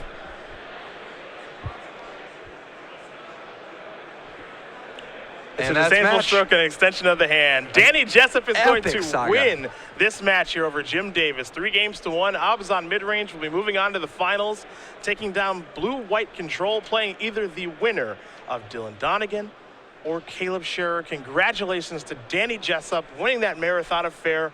Abzan mid-range moving on. Not the first time we've seen this deck make the finals of a tournament. No, that was, and Danny knew what he needed to do. He knew that he had a big advantage from being up 3 mulligans, but Jim had the perfect mix of cards early on, fought super hard, super valiantly to put himself in a position, but Danny just kept pressing his advantage. Congratulations to Danny Jessup. He is moving on to the finals. Stephen Mann needed Jim Davis to win the tournament. It did not happen. Oh, but he has one other out. Yes, he does. Dylan Donegan, other side of the bracket, as we are going to